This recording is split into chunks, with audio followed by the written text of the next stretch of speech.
একজন বিখ্যাত যবনের প্রভাবে যদি যবন বৃদ্ধি পায়, একজন বিখ্যাত আচার্যের প্রভাবে কেন হরিনাম বৃদ্ধি পাবে না? বলো রাধে রাধে।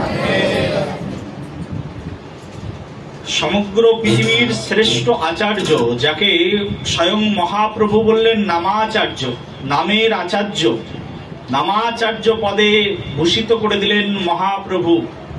বললেন হরিদাস ঠাকুরকে, শুনো শুনো নিত্যানন্দ, শুনো হরিদাস, সর্বত্র আমার আজ্ঞার করহ প্রকাশ, প্রতি ঘরে ঘরে গিয়ে করো এই ভিক্ষা, বলো কৃষ্ণ ভজ কৃষ্ণ, করো কৃষ্ণ শিক্ষা। নিত্যানন্দ শোনো, হরিদাস শোনো, দুইজনকেই মহাপ্রভু ডেকেছেন। মহাপ্রভুর এই পৃথিবীতে আসার পিছনে অনেকগুলো কারণ আছে। এখানে ভক্তি কুটিরে কেউ কেউ এসেছেন চাঁদপাড়া থেকে বা দূর থেকে কেউ এসেছেন, তো বনগাঁ থেকে চাঁদপাড়া থেকে যারা এসেছেন ভক্তি কুটিরে উদ্দেশ্য কি? তা উদ্দেশ্য আজকে নামাচার্য ঠাকুর হরিদাস ঠাকুরের কথা শ্রবণ করব এবং সেখানে গিয়ে হরিদাস ঠাকুরের এই উৎসবকে আমরা পালন করব, এই উদ্দেশ্য। এর সঙ্গে সঙ্গে কারো আবার উদ্দেশ্য আছে, বারাসাতে যাব, হরিদাস ঠাকুরের উৎসবে যেমন অংশগ্রহণ করব, তেমন শুনেছি বারাসাতে মৌচাকের মিষ্টি খুব বিখ্যাত, তাহলে যাওয়ার সময় মৌচাক থেকে মিষ্টি কিনে নিয়ে বাড়িতে যাব। দুটো উদ্দেশ্য। কারো কারো উদ্দেশ্য আছে বারাসাতে যাব, মেন উদ্দেশ্য একটাই, সেটা হচ্ছে ভক্তি কুটিরে গিয়ে হরিদাস ঠাকুরের গুণমহিমা কীর্তন শ্রবণ করব। তার সঙ্গে সঙ্গে আরো অনেকের উদ্দেশ্য তৈরি হয়ে গেছে, যখন ওখান থেকে প্রসাদ পাবো তখন প্রসাদ একটু সাথে করেও নিয়ে আসবো, একটা উদ্দেশ্য বেড়ে গেল। তৃতীয় উদ্দেশ্য, বারাসাতে যখন স্টেশনে যাব, স্টেশনে গিয়ে ওখান থেকে মৌচাকের মিষ্টি কিনবো। চতুর্থ উদ্দেশ্য, যে বারাসাতের একেবারে স্টেশনের পাশে অনেকগুলো লাইব্রেরি রয়েছে, তা আমার কাছে না কোনো ভালো মহাভারত নেই, তাহলে ওখান থেকে একটা মহাভারত কিনে নিয়ে আসবো। এগুলো হচ্ছে গৌণ উদ্দেশ্য। তার মানে এসেছি একটা কাজে, কিন্তু অনেকগুলো কাজ একসঙ্গে করে গেলাম, এটাকে বলে গৌণ উদ্দেশ্য। কিন্তু তার মধ্যে একটা মুখ্য উদ্দেশ্য কি না, হরিদাস ঠাকুরের অনুষ্ঠানে অংশগ্রহণ করা। মহাপ্রভু এই পৃথিবীতে এসেছিলেন তার একটা মুখ্য উদ্দেশ্য, তাকে কেন্দ্র করে অনেকগুলো গৌণ উদ্দেশ্য। প্রেম ছে বলো। মহাপ্রভু পৃথিবীতে এসেছিলেন তার একটি মুখ্য উদ্দেশ্য, অনার্পিত চরিম চিরাদ করুণায় অবতীর্ণ কলৌ সমর্প্যাত মুন্নত উজ্জ্বল রসো সভক্তি শ্রেয়াম হরি পুরাট সুন্দর দুতি কদম্ব সন্দীপিত সদা হৃদয় কন্দরে স্ফুরুত শচী নন্দনঃ।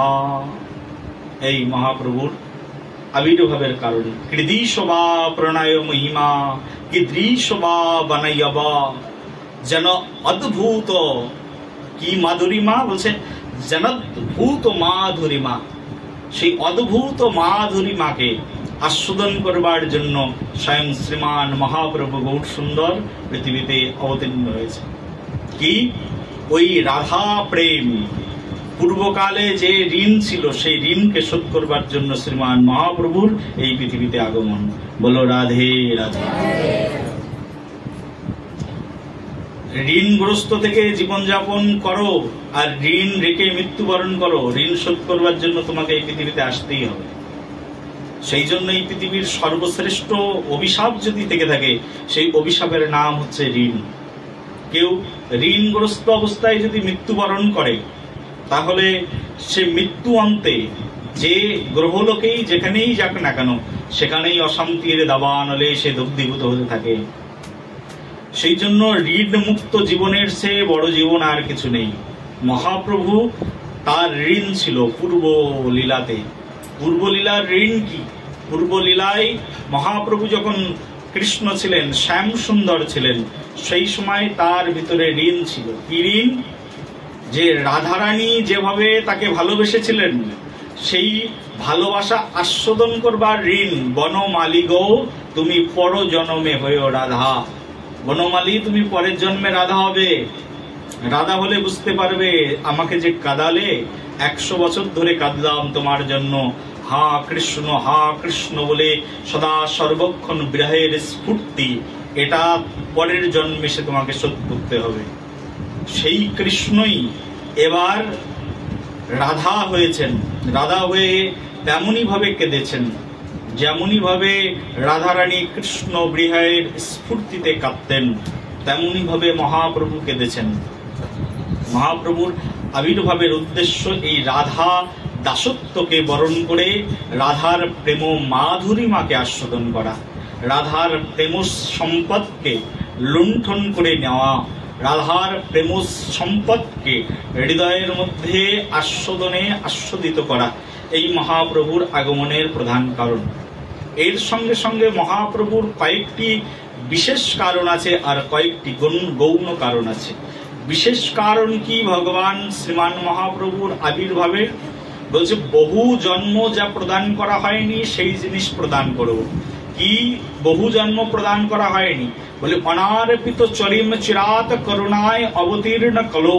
প্রথমে আস্বাদন, তারপরে আস্বাদিত বস্তু অন্যের মাঝখানে বন্টন। প্রেম চে বলো আপনি না আচরি ধর্ম শিখানো না যায়, এই তো সিদ্ধান্ত গীতা ভাগবতে গায়। স্বয়ং শ্রীমান মহাপ্রভু নিজে আস্বাদন করেছেন, আচরণ করেছেন, এখন জগৎজীবকে শিক্ষা প্রদান করছেন। কি আস্বাদন করেছেন? এতদিন ধরে তিনি আস্বাদন করেছেন রাধা প্রেম মহিমা। সেই রাধা প্রেম মহিমা অনারপিত চরিঞ্চরাত। হরিনামটা প্রদান করাটা তার মুখ্য বিষয় নয়। হরিনাম কলিযুগের আগেও সত্যযুগে হরিনাম ছিল, ত্রেতা যুগেও হরিনাম ছিল, দাপর যুগেও হরিনাম ছিল, এবং তার আগে বহু বহু কল্পেও হরিনাম ছিল। কারণ হরিনামটা তো বেদের ভাষ্য, হরিনাম বেদেই রয়েছে, বহু পূর্ব থেকেই রয়েছে। মহাপ্রভু জন্মের ৩৫ বৎসর পূর্বে নামাচার্য ঠাকুর হরিদাস পৃথিবীতে আবির্ভূত হয়েছিলেন। আর মহাপ্রভু আবির্ভাবের ৩৫ বৎসর পূর্বে নামাচার্য ঠাকুর হরিদাস হরে কৃষ্ণ মহামন্ত্র জপ করতেন। হরে কৃষ্ণ কৃষ্ণ কৃষ্ণ হরে হরে, হরে রাম রাম রাম হরে হরে। তাহলে মহাপ্রভু এই জিনিসটা নিয়ে আসেননি, এনেছেন নাকি? আগেই তো ছিল, মহাপ্রভুর আগেই ছিল। হরিদাস ঠাকুর জপ করতেন। মহাপ্রভুর জন্মের ৩৫ বছর পূর্বে হরিদাস ঠাকুর এই হরে কৃষ্ণ মহামন্ত্র জপ করতেন। যে মহামন্ত্র হরিদাস ঠাকুরের আগেও ছিল। তাহলে মহাপ্রভু কি আনলেন? মহাপ্রভু যে বস্তুটি এনেছেন সেটি হচ্ছে রাধা প্রেম। এটা ছিল না। হরিনামের সঙ্গে রাধা দাস্য, রাধা ভাবটাকে মহাপ্রভু সংমিশ্রিত করে দিলেন। অনার্পিত চরিম চিরাত করুণায় অবতীর্ণ কলৌ। অনার্পিত, যা কখনো কোনোদিন অর্পণ করা হয়নি, সেই অনার্পিত বস্তু অর্পণ করে দিলেন। হরিনাম প্রেমের মালা গেঁথে মহাপ্রভু সকলকে পড়িয়ে দিলেন। আর এই হরিনাম প্রেমকে জগতে প্রকৃষ্ট রূপে যিনি সাধনার দ্বারা সিদ্ধি লাভ করে জগৎ জীবকে দেখালেন, তিনি হলেন নামাচার্য ঠাকুর হরিদাস। বলো নামাচার্য ঠাকুর হরিদাস কি। এই হরিদাস ঠাকুরকে মহাপ্রভু ডেকে বললেন, হরিদাস এদিকে এসো, আজ থেকে তোমার উপাধি শুধু হরিদাস নয়, তুমি আজ থেকে নামাচার্য ঠাকুর হরিদাস। একথা শুনে নামাচার্য ঠাকুর হরিদাস বলছেন, হে প্রভু, আমি কি আচার্য হওয়ার যোগ্য?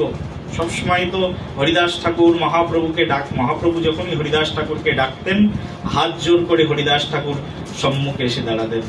হরিদাস ঠাকুর ছিলেন দৈন্যতার, বিনম্রতার একমাত্র স্তম্ভ।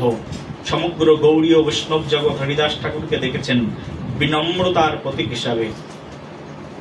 মহাপ্রভু ৮টি শ্লোকের মধ্যে একটি শ্লোকে তিনি বলছেন, ত্রিনাদপি শুনিছেন তররূপী সহিষ্ণুনা অমানিনা মানদেনঃ কীর্তনিয়া সদা হরি। বলছেন ত্রিনাদপি শুনিছেন তররূপী সহিষ্ণুনা। এই ত্রিনাদপি শুনিছেন ভাবটা যার ভিতরে পূর্ণরূপে বিদ্যমান, তিনি হচ্ছেন নামাচার্য ঠাকুর হরিদাস। বলো নামাচার্য ঠাকুর হরিদাস কি। ত্রিনাদপি শ্লোকটি যদি ব্যাখ্যা করতে হয়, হরিদাস ঠাকুরকে বাদ দিয়ে ত্রিনাদপি শ্লোক ব্যাখ্যা করা যায় না। ত্রিনাদপি শ্লোকের যদি কোনো এক্সাম্পল সম্মুখে নিয়ে আসতে হয়, তাহলে সবার সর্বাগ্রে যাকে উপস্থাপন করা প্রয়োজন, যাকে উপস্থাপন না করলে কমপ্লিট হয় না, সেটি হচ্ছে নামাচার্য ঠাকুর হরিদাস। বলো নামাচার্য ঠাকুর হরিদাস কি। আজ হচ্ছে সেই নামাচার্য ঠাকুর হরিদাসের তিরুভাব তিথি, যিনি ত্রিনাদপি শুনিছেন। কি শুনিছেন? ত্রিনাদপি। ত্রিনাদপি মানে কি? ত্রিনেত সেও আরো সহিষ্ণু। এমন সহিষ্ণু, এমন উদারতা, এমন সহিষ্ণুতা জগৎ জীব কখনো দেখেননি। গৌর লীলাতে এসে গৌর পার্ষদগণ যা দেখিয়েছেন, জগতে এমন দর্শন কখনো কোথাও সমগ্র পৃথিবীর ইতিহাসে নেই। পুরাণ পড়ে দেখুন, কোন পুরাণের মধ্যে এমন ইতিহাস পাবেন না। গৌর পার্ষদদের ইতিহাসের মতো এত বড় ইতিহাস পৃথিবীতে আর কোথাও নেই। কৃষ্ণের সঙ্গে যে সকল পার্ষদরা এসেছিলেন, সেই সকল পার্ষদরাই গৌর অবতারেও একই পার্ষদগণ এসেছেন। পূর্বেও যারা যারা ছিলেন, এখনো তারা তারা। বলো রাধে রাধে। মহাপ্রভুর সঙ্গে যারা এসেছেন, কৃষ্ণের সঙ্গেও তারা এসেছিলেন। কিন্তু কৃষ্ণের সঙ্গে যে সকল পার্ষদরা এসেছিলেন, তাদের চেয়ে বেশি পাওয়ারফুল হচ্ছে গৌর পার্ষদগণ। প্রেম ছে বলো। কৃষ্ণের সঙ্গে যে সকল পার্ষদ এসেছিলেন, তার মধ্যে একজনের নাম হচ্ছেন বলরাম। নাম কি বললাম? ভগবান শ্রীকৃষ্ণের নিজ শক্তির প্রকাশ স্বয়ং প্রভু বলরাম। কিন্তু বলরামের চরিত্র, আর সেই বলরাম হইল নিতাই। বলো ব্রজেন্দ্র নন্দন যেই, শচীসুত হলো সেই, বলরাম হইল নিতাই। ব্রজেন্দ্র নন্দন যেই, যিনি ব্রজেন্দ্র নন্দন, পূর্বে কৃষ্ণ, তিনি শচীসুত, শচীর পুত্র। শচীসুত হলো সেই, তিনি নিমাই। আর বলরাম হইল নিতাই। বলরাম একদম এদিকে চলে গেছে। কোথায়? বীরভূম। বলরাম হইল নিতাই। বলরাম এসে নিত্যানন্দ রূপে আবির্ভূত হয়েছে। এবার বলরামের শক্তি বেশি না নিত্যানন্দের শক্তিমত্তা বেশি? কোনটা প্রকাশিত হয়েছে? বলরামের শক্তি কেমন? বলরাম নিজে হলধর, এক হলের আঘাতে তিনি পৃথিবীকে দ্বিখণ্ডিত করে দিতে পারেন। বলরাম এইরকম শক্তিধর। ধেনুকাসুর আদি বড় বড় অসুরদেরকে, কংসকে মুষ্টি আঘাতে মেরেছিলেন। তো এত বিশাল শক্তিমত্তার অধিকারী বলরাম। কিন্তু বলরামের চেয়ে আরো বেশি শক্তিশালী নিত্যানন্দ প্রভু। একই জন, কিন্তু কলিতে এসে গৌড়ের পার্শ্বদের শক্তি বেড়ে গেছে। কলিতে যখনই এসেছেন, তখন আর শক্তি বেড়ে গেছে। বলো, মনে করো তোমার বাবা আর তুমি। তোমার বাবা কখনো অ্যান্ড্রয়েড ফোন ব্যবহার করেনি, তুমি অ্যান্ড্রয়েড ফোন ব্যবহার করো, তো তোমার চেয়ে শক্তি বেশি না? তোমার বাবার চেয়ে তোমার শক্তি বেশি হলো কিনা? হ্যাঁ। তোমার বাবা অতটা মডার্ন ছিল না, তুমি তার চেয়ে বেশি মডার্ন। তোমার বাবা এখান থেকে কলকাতায় যাওয়ার জন্য গরু গাড়িতে করে যেত, তোমার ঠাকুরদাদা গরু গাড়িতে করে যেত। আর এখন কয়েকদিন পরে বারাসাতে মেট্রো আসবে, তুমি মেট্রোতে উঠবে আর একেবারে ফটাফট চলে যাবে। হ্যাঁ। তোমার ঠাকুরদাদা দিল্লিতে যাওয়ার জন্য একেবারে ওই কয়লার জ্বালানো ট্রেনের মধ্যে উঠে ওই টমটম টমটম করে করে চলে যেত, না ঘোড়ার গাড়িতে চলে যেত। আর তুমি একেবারে দমদমে গিয়ে নামছো, একেবারে প্লেনের মধ্যে উঠছো, আর উঠতে উঠতে চলে যাচ্ছ একেবারে ডানা মিলে পাখির মতো। তাহলে তুমি উন্নত হলে না? বলি এই উন্নত বোধের কথা বলছি না, এটা সামাজিক ভাবে উন্নয়ন, দেখতে উন্নয়ন, কিন্তু এই উন্নয়নের কথা বলছি না। শক্তিমত্তা দেখো, আধুনিকতার শক্তিমত্তা এক, আর প্রাচীনতার শক্তিমত্তা আর এক। পূর্বকালে স্বয়ং বলরামের যে শক্তি ছিল, বলরাম শাসন করে তার শক্তিকে প্রদর্শন করেছেন। আর এই কালে, কলিকালে, সেই বলরাম যখন নিতাই হয়েছেন, করুণার মাধ্যম দিয়ে তিনি তার শক্তিমত্তাকে জগতের মাঝখানে প্রকাশ করেছেন। প্রেম ছে বলো। বলো নিতাই চাঁদ ভগবান কি। আগে যা ছিল কৃপালব্ধ, এখন তা হলো করুণালব্ধ। করুণা করে এসেছেন নিতাই চাঁদ। কৃপালব্ধ আর করুণালব্ধের মধ্যে পার্থক্য কি? কৃপালব্ধ যা কাজ করে পাওয়া হয়, তার নাম হচ্ছে কৃপালব্ধ। আর করুণালব্ধ করিনি কিন্তু অযাচিত ভাবে পেয়ে গেলাম, এর নাম হচ্ছে করুণালব্ধ। প্রেম সে বলো করিনি কিন্তু পেয়ে যাচ্ছি। কলিযুগটাই নিত্যানন্দ প্রভু যে করুণা বিতরণ করেছেন, এমন করুণাময় নিধান জগতে আর কেউ নেই। এই নিতাই তার পূর্বকালে ছিলেন লক্ষণ ঠাকুর। তার পূর্বকালে কি ছিলেন? লক্ষণ। যখন রামলীলাতে নিতাই ছিলেন তখন নিতাইয়ের নাম ছিল লক্ষণ। কি ছিল নাম? লক্ষণ ঠাকুর। তখনও নিতাইয়ের এই লক্ষণের প্রচুর শক্তিমত্তা ছিল, কিন্তু করুণা ছিল না। কেমন ছিল? রাগী, জেদি, তেজি। এই আমার দাদার সম্মুখে দাঁড়িয়েছ, আমি ক্ষত্রিয়, আমি তোমাকে দেখিয়ে দেব, এই ভাব। যখন বলরাম রূপে ছিলেন, আমি ক্ষত্রিয়, মল্লযুদ্ধ, গদাযুদ্ধ, দুর্যোধন, ভীম আদি বড় বড় মহান যোদ্ধারা যার কাছ থেকে যুদ্ধ শিখেছেন, তিনি হচ্ছেন স্বয়ং বলরাম প্রভু। আর সেই বলরাম যখন নিতাই হয়ে একচক্রাধামে এসেছেন, বলরাম যখন নিতাই হয়ে এসেছেন, তখন সেই বলরামের করুণার প্রকাশ, এমন করুণার প্রকাশ জগৎজীব আর কখনো দেখেনি। আহ, কি অপ্রাকৃত অকৃতদার করুণা স্বয়ং নিতাই চাঁদের। যারে দেখে তারে কহে দন্তে তৃণ ধরি, আমারে কিনিয়া লহ ভজ গৌর হরি। আহা, কি প্রেমময়, কি করুণা! গৌর পার্শ্বদের করুণার মতো এমন করুণা জগতে আর কেউ কখনো দেখেননি। নিতাই চাঁদের করুণা কেমন? বলছেন, আমাকে কিনে নাও, কিন্তু একবার বিনিময়ে গৌর বলো। বলো সবে গৌরাঙ্গ, বলো গৌরাঙ্গ, বলো গৌরাঙ্গ, আর জোরে গৌরাঙ্গ। আমারে কিনিয়া লহ ভজ গৌর হরি। আমাকে কিনে নাও, কিন্তু একবার গৌরাঙ্গের নাম উচ্চারণ করো।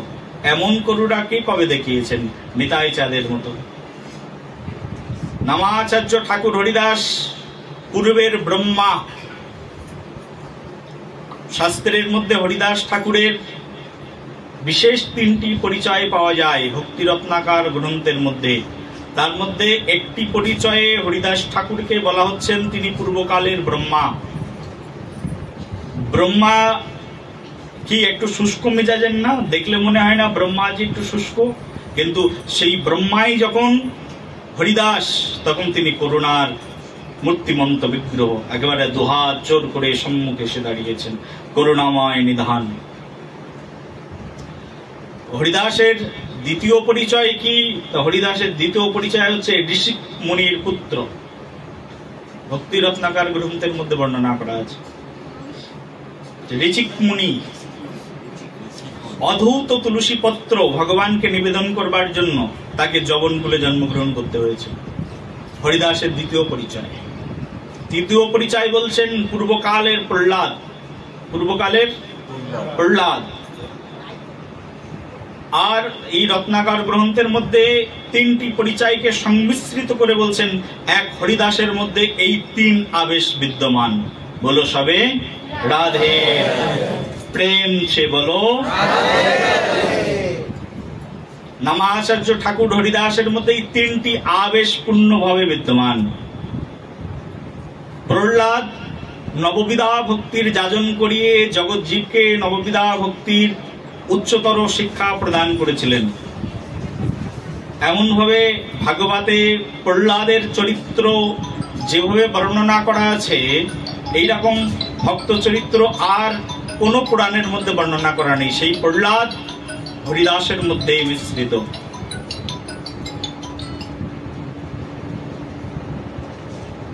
ঋষিপুত্র হরিদাসের মধ্যে মিশ্রিত। ওদিকে স্বয়ং ব্রহ্মাজি হরিদাসের মধ্যে মিশ্রিত। এই হচ্ছে নামাচার্য ঠাকুর হরিদাস। এই নামাচার্য ঠাকুর হরিদাস জন্মগ্রহণ করলেন মুসলিম গ্রাম, মুসলিম পরিবারে। কেন জন্মগ্রহণ করলেন? চৈতন্য চরিতামৃত বলছেন, জাতিকুল নিরার্থক বুঝাবার তরে ঠাকুর হরিদাস জন্ম নিলেন যবনের ঘরে। কোথায় জন্মগ্রহণ করলেন? বলছে জাতি কুল নিরার্থক, এগুলো সব নিরার্থক, বুঝাবার জন্য ঠাকুর হরিদাস জন্ম নিলেন যবনের ঘরে। হরিদাস ঠাকুর এগুলোকে বোঝানোর জন্যই তিনি যবন ঘরে জন্মগ্রহণ করেছেন। যবনের ঘরে তিনি জন্মগ্রহণ করে জগৎজীবকে দেখিয়েছেন। আরেকটি কারণ চৈতন্য ভাগবত গ্রন্থে বৃন্দাবন দাস ঠাকুর লিখেছেন। হরিদাস ঠাকুরের পূর্ণাঙ্গ জীবনচরিত জানতে গেলে আমাদের এই সকল গ্রন্থগুলো অধ্যয়ন করা প্রয়োজন। চৈতন্য চরিতামৃতে যেমন আদি লীলা, মধ্যলীলা, অন্তলীলা, তিনটি লীলার ক্রম বর্ণনা করেছেন কবিরাজ গোস্বামীপাদ। চৈতন্য ভাগবত গ্রন্থে বৃন্দাবন দাস ঠাকুর একইভাবে বৃহৎ আকারে নিত্যানন্দ চরিত্র বর্ণনা করেছেন। তার মধ্যে নিত্যানন্দের সঙ্গে সঙ্গে নামাচার্য ঠাকুর হরিদাসের চরিত্র উঠে এসেছেন চৈতন্য ভাগবত গ্রন্থে। চৈতন্য ভাগবত গ্রন্থে হরিদাস ঠাকুর সম্পর্কে বলা হচ্ছেন যে হরিদাস ঠাকুরের জন্ম কোথায়। চৈতন্য ভাগবত গ্রন্থে বলা হচ্ছে হরিদাস ঠাকুরের জন্ম হয়েছে খানাউল্লাহ কাজীর গৃহে। কোন কাজী? খানাউল্লাহ কাজী। হরিদাস ঠাকুরের পিতার নাম কি? বলো কি নাম? হ্যাঁ, হরিদাস ঠাকুরের পিতার নাম মনে হচ্ছে না? নতুন নতুন শুনছি সব কথা। হ্যাঁ, শাস্ত্রের মধ্যেই লেখা আছে খানাউল্লাহ কাজীর গৃহে এই নামাচার্য ঠাকুর হরিদাসের জন্ম। চৈতন্য ভাগবতে বৃন্দাবন দাস ঠাকুর বলছেন যে এই কাজীর গৃহে তিনি আবির্ভূত হলেন কেন? এখানে দেন, এখানে দেন, এখানে দেন। বলছে কাজীর গৃহে আবির্ভূত হলো কেন? তো বলছে কাজীর গৃহে আবির্ভূত হওয়ার কারণ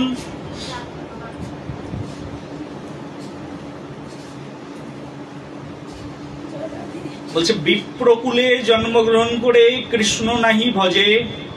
বলছেন সকর্ম করিতেও সে রৌরাবে পড়ি মজে। কোন কুলে জন্মগ্রহণ? বিপ্র, ব্রাহ্মণ।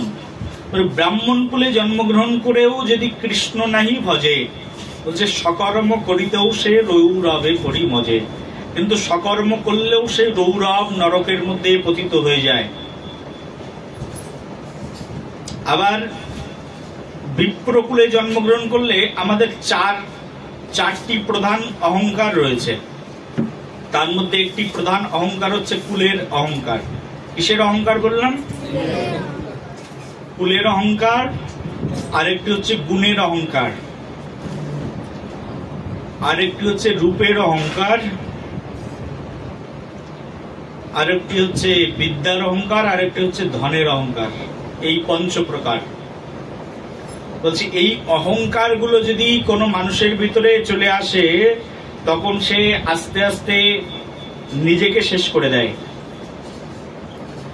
এই অহংকার গুলো মুখস্থ করো। কয়টি অহংকার মুখস্থ করো? ধনের অহংকার, রূপের অহংকার, গুণের অহংকার, বিদ্যার অহংকার আর কুলের অহংকার। এই 5 অহংকার। এই অহংকার একটা মানুষকে ধ্বংস করে দেওয়ার জন্য যথেষ্ট, আর কিছু প্রয়োজন নেই। একটা মানুষকে ধ্বংস করে অহংকার।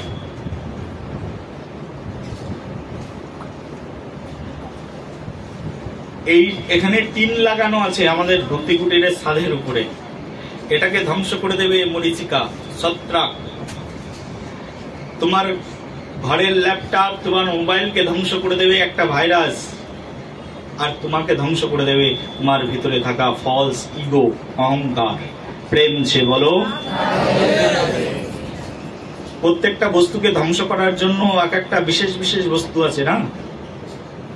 বলি ভারতবর্ষকে ধ্বংস করে দেবে একটা পারমাণবিক অস্ত্র, একটা পরমাণু বোমা পুরো ভারতকে ধ্বংস করে দিতে পারে। সত্যি বলছি কিনা? বলে আমি মানুষ, আমাকে কে ধ্বংস করবে? বলি তোমাকে এই জগতে কারোর ক্ষমতা নেই তোমাকে ধ্বংস করার। বলি মানুষ ধ্বংস হয় না? না, কখনো মানুষ ধ্বংস হয় না। কারণ মানুষ মরলে তো আবার জন্মায়, তা ধ্বংস হবে কি করে? মরলেই তো জন্মায়, তা ধ্বংস হয় নাকি? যে ব্যক্তি মরেই জন্মায়।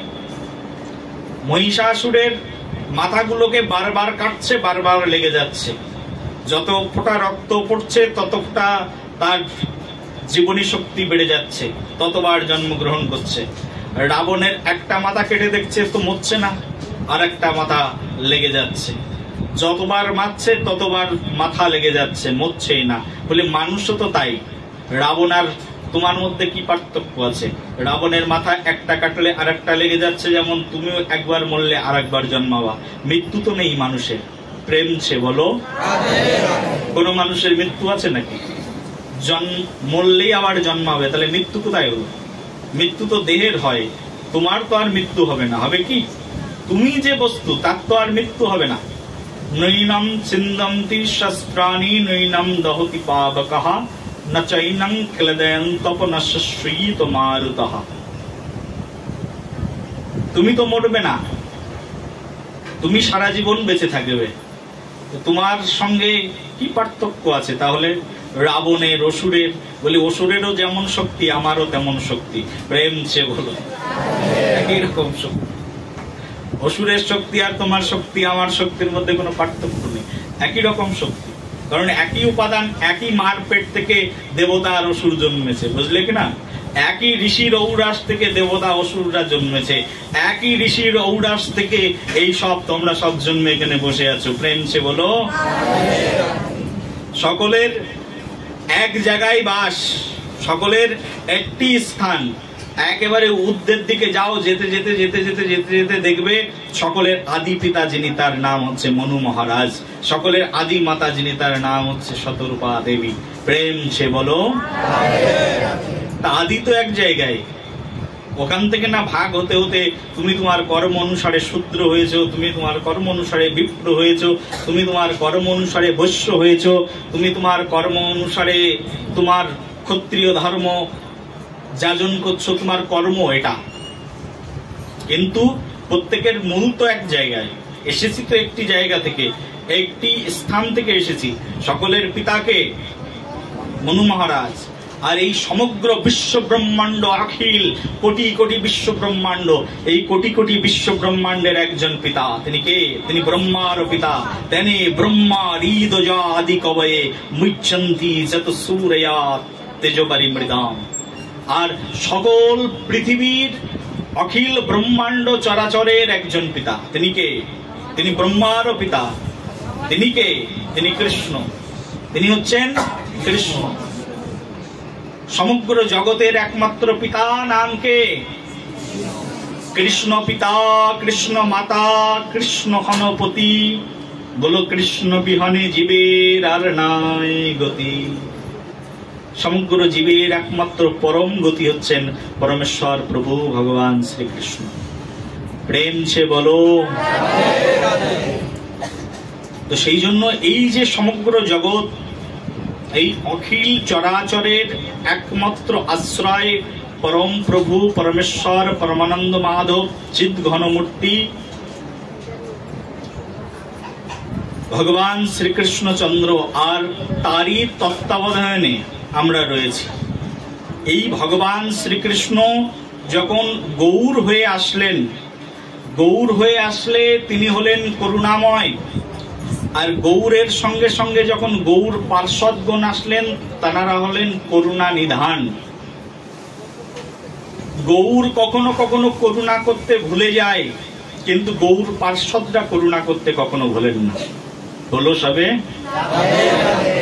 রাধে রাধে না বললে পাঠ থামিয়ে দেবো কিন্তু। বলো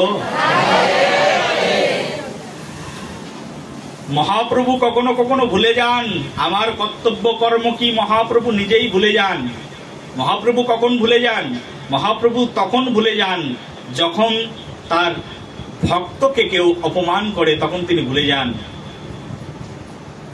নিতাইয়ের মাথায় জগায় মাথায় এসে কলসির কানা দিয়ে মেরে দিলেন।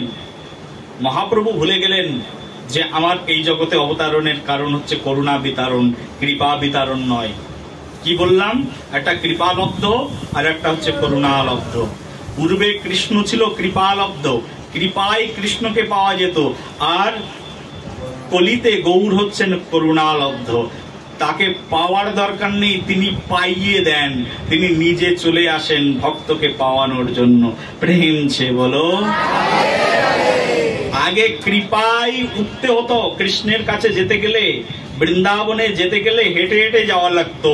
কিন্তু কলিযুগে সেই কৃষ্ণ যখন গৌর হয়ে আসলেন, তিনি বললেন হেঁটে হেঁটে আমার কাছে কেন আসবে, আমি তোমার বাড়িতে যাব, হরিদাস ঠাকুরকে নিয়ে যাব আর নিতাইকে নিয়ে যাব, বলি স্বপার্ষদে যাব, পঞ্চতত্ত্বকে সঙ্গে করে নিয়ে যাব, অদ্বৈত আচার্যকে সঙ্গে করে নিয়ে যাব, স্বয়ং শিব তোমার বাড়িতে গিয়ে বসে থাকবেন, শিবের পুজো আলাদা করে করা লাগবে না, স্বয়ং শিব তোমার ঘরের মধ্যে বসে থাকবেন। অদ্বৈত আচার্যকে নিয়ে গেলেন, বললেন নারদ মুনির কৃপা নেওয়ার জন্য এই গ্রহে ওই গ্রহে কেন ঘুরবে, স্বয়ং নারদ মুনি তোমার বাড়িতে গিয়েই বসে থাকবেন। স্বয়ং নারদ মুনি শ্রীবাস ঠাকুর হয়ে নাচতে নাচতে চলে গেলেন প্রত্যেকের বাড়িতে বাড়িতে, পঞ্চতত্ত্ব মিলে নাচিয়া নাচিয়া লুটিয়া পুটিয়া কৃষ্ণ প্রেম দেন বিতরিয়া উগড়িয়া, কৃষ্ণ প্রেম সবাইকে উজাড় করে দিয়েছেন এই পঞ্চতত্ত্ব নবদ্বীপে। পূর্বকালে কৃপা নেওয়ার জন্য যেতে হতো, আর এখন ঘরের মধ্যে বসলেই কৃপা পাওয়া যায়। পূর্বের চেয়ে এখন একটু উন্নত হয়েছে না ব্যবস্থাপনা। আগে তোমাকে, এখন মনে করো সবজি কিনতে হবে, তাহলে সবজির মার্কেটে যেতে হবে। এখন মনে করবে একটা তুমি হেডফোন কিনবে, হেডফোনের দোকানে যেতে হবে, বা তুমি একটা টিন কিনবে, টিনের দোকানে যেতে হবে। কিন্তু এখন আর এসব করা লাগে না, তুমি ঘরের মধ্যে বসো, ঘরের মধ্যে বসে মোবাইলটা অন করো, একেবারে মোবাইলটা অন করে অনলাইনে গিয়ে অনেকগুলো শপিং আছে, চলে যাও তুমি অ্যামাজনে চলে যাও বা ফ্লিপকার্টে চলে যাও, কোনো জায়গায় গিয়ে শুধু অর্ডার করে দাও, বলি তোমাকে কষ্ট করে আর আমার দোকান পর্যন্ত আসতে হবে না, আমি তোমার বাড়িতে পৌঁছে দেবো। প্রেম সে বলো। কৃষ্ণ ছিল এরকম, যে যে নিয়ে আসতে হতো কৃষ্ণের কাছ থেকে। আর গৌরাঙ্গ হচ্ছে অ্যামাজন আর ওই ফ্লিপকার্টের মতো, বলি শুধু একবার মেসেজ করলে আমি তোমার বাড়িতে পৌঁছে যাব, তোমার যা দরকার তাই নিয়ে তোমাকে দিয়ে দেবো। বলো গৌর প্রেমানন্দে। মহাপ্রভুর করুণা হচ্ছে এরকম, এটাকে বলে করুণা। তার মানে করুণা করে বাড়িতে পৌঁছে যাবে, তোমার যা প্রয়োজন তোমার বাড়ি পর্যন্ত পৌঁছে যাবে। মহাপ্রভু বাড়িতে পৌঁছে যাওয়ার ভগবান। মহাপ্রভুর পার্শ্বদেরকে মহাপ্রভু বলেছেন, এই শোনো, এদিকে এসো, কামিয়া শোনো, শোনো নিত্যানন্দ, হাত দিকে ডাকছেন, ও নিত্যানন্দ শোনো, হরিদাস শোনো, সর্বত্র আমার আজ্ঞার করহ প্রকাশ। সব জায়গায় যাও, কোনো জায়গায় যেন বাদ না থাকে। পৃথিবীতে আছে যত নগরাদি গ্রাম, সর্বত্রই প্রচার হইবে মোর এই নাম। পৃথিবী যত নগর গ্রাম আছে সব জায়গায় আমার নাম প্রচার হবে। বলি কি নাম? বলে আমার নাম। বলি তোমার কি নাম? বলি প্রত্যেক যুগে যুগে এক একটা মন্ত্র আছে। যেমন আগের যুগে ছিল হরে মুরারে মধুকৈটা ভরে, এখন ওই মন্ত্র নেই। কিন্তু বলি এখন কি মন্ত্র? এখন যে মন্ত্র, সেই মন্ত্রের নাম হচ্ছে হরিনাম মহামন্ত্র। হাকারে হিঙ্গুল বর্ণ সর্ববর্ণ বৈশ্যত জ্ঞান কৃতং পাপং হাকারে দহতি ক্ষণাৎ ক্রি করে কজ্জল বর্ণ সংহারে দুপাপতকম। ক্রি শব্দ উচ্চারণ করলেই তোমার হৃদয়ের কোটি কোটি জন্মের পাপ বিদূরিত হয়ে যাবে। হ শব্দ উচ্চারণ করলেই ভগবান তোমার দাস হয়ে যাবে। হকারে হিঙ্গুল বর্ণ সর্ববর্ণ বৈশ্য, সব বর্ণকে যিনি শোষণ করে হৃদয়ের মধ্যে নিয়ে আসেন। হ রাধারানী, হরে মানে স্বয়ং রাধারানী। প্রথমে রাধারানীর নাম উচ্চারণ, তারপরে কৃষ্ণের নাম উচ্চারণ। হ শব্দের মাধ্যম দিয়ে রাধারানীকে স্তব, তারপরে হ রে, রে শব্দের মাধ্যম দিয়ে রাধারানীর অন্তরঙ্গ ভাবকে সম্বোধন, তারপরে গিয়ে ক্রি শব্দের উচ্চারণ। যে ক্রি শব্দ উচ্চারণ করলে কোটি কোটি জন্মের পাপ বিদূরিত হয়ে যায়, মাঝখানে রেখেছেন কৃষ্ণ। প্রথমে রাধে, তারপরে কৃষ্ণ। বলো রাধা গোবিন্দ ভগবান কি, বলো রাধা রমণ লাল কি, রাধা শ্যাম সুন্দর প্রভু কি, রাধা বিনোদ প্রভু কি, রাধা কুঞ্জ বিহারী লাল কি। সবকিছুতে রাধা আগে, তারপরে ভগবানের নাম শুরু। বলো রাধা রানী সরকার কি। ভগবান কৃপা করেছেন, বলো আমার আজ্ঞা সর্বত্রই করো প্রকাশ। আমার আজ্ঞা কি? এই হরিনাম। হরিনাম কি? সেটি 16 নাম আর 32 অক্ষর, এটা প্রচার করো সব জায়গায় গিয়ে। বলি কলিযুগের ধর্ম কি? বলি কলিযুগের একেবারে সাধারণ বিধি ভক্তি কি? বলছে একেবারে বিধি, প্রাইমারি স্টেজের ভক্তি। একেবারে প্রাইমারিতে ভর্তি হয়ে যাও। একেবারে কলিযুগে যদি তোমার জন্ম, প্রাইমারিতে ভর্তি হয়ে যাও। কি? মহাপ্রভু বললেন ভক্তি করতে চাও, একদম সহজ। কলিযুগে প্রাইমারি স্কুল পাস করতে বেশি টাকা পয়সা লাগে না, ঠিক আছে, অল্পতেই পাস করা যায়। হ্যাঁ, শুধু অ্যাডমিশন হলেই হবে, এমনিতেই পাস করে যাবে। যেমন আমার কাছে এই দেখো এখনই সব পরীক্ষা দিয়েছে, এই যে চতুষ্পাঠী, এ পাস করিয়ে দেবো, কেউ ফেল করবে না এতে। হ্যাঁ, এই যে চতুষ্পাঠী পরীক্ষা দিয়েছে যারা যারা, কেউ ফেল করবে না এর মধ্যে, সবাই পাস করে যাবে বলে একেবারে সহজ পরীক্ষা। মহাপ্রভু এরকম সহজ পরীক্ষা দিয়ে দিয়েছেন। সহজ পরীক্ষা কি? তো মহাপ্রভুর সহজ পরীক্ষা বলছেন 10 5 মিলে নিজ দ্বারেতে বসিয়া। কতজন মিলে? কতজন? 10 জন হলেও হবে, নাহলে 5 জন, ওকে, নো প্রবলেম, 5 জন হলেও হবে। 5 জন বসে যাও নিজের দ্বারে, দরজার সামনে বসতে 5 জনেই দরজা, ঠিক আছে। কলিযুগের যা দরজা আছে না, আগের যুগের দরজাগুলোই 5 জন বসলে আর বসার জায়গা থাকতো না, কিন্তু এখন কলিযুগের মানুষের দরজাগুলো এইরকম বিশাল বিশাল, সেখানে 50 জন বসলেও তাও কম থেকে যায়। আমাদের ভক্তি কুটিরের মতো তো নয়, প্রেম সে বলো। কলিযুগে বলছে 10 5 জন বসো, 5 জন বসে যাও। 5 জন বসে কি করবে? 10 5 মিলে নিজ দ্বারেতে বসিয়া। কোথায়?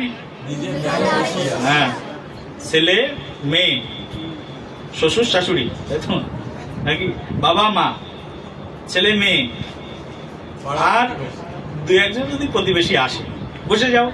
শুরু হয়ে গেল কি? হাতে তালি দিয়া কি? হরে কৃষ্ণ কৃষ্ণ কৃষ্ণ হরে হরে, হরে রাম রাম রাম হরে হরে।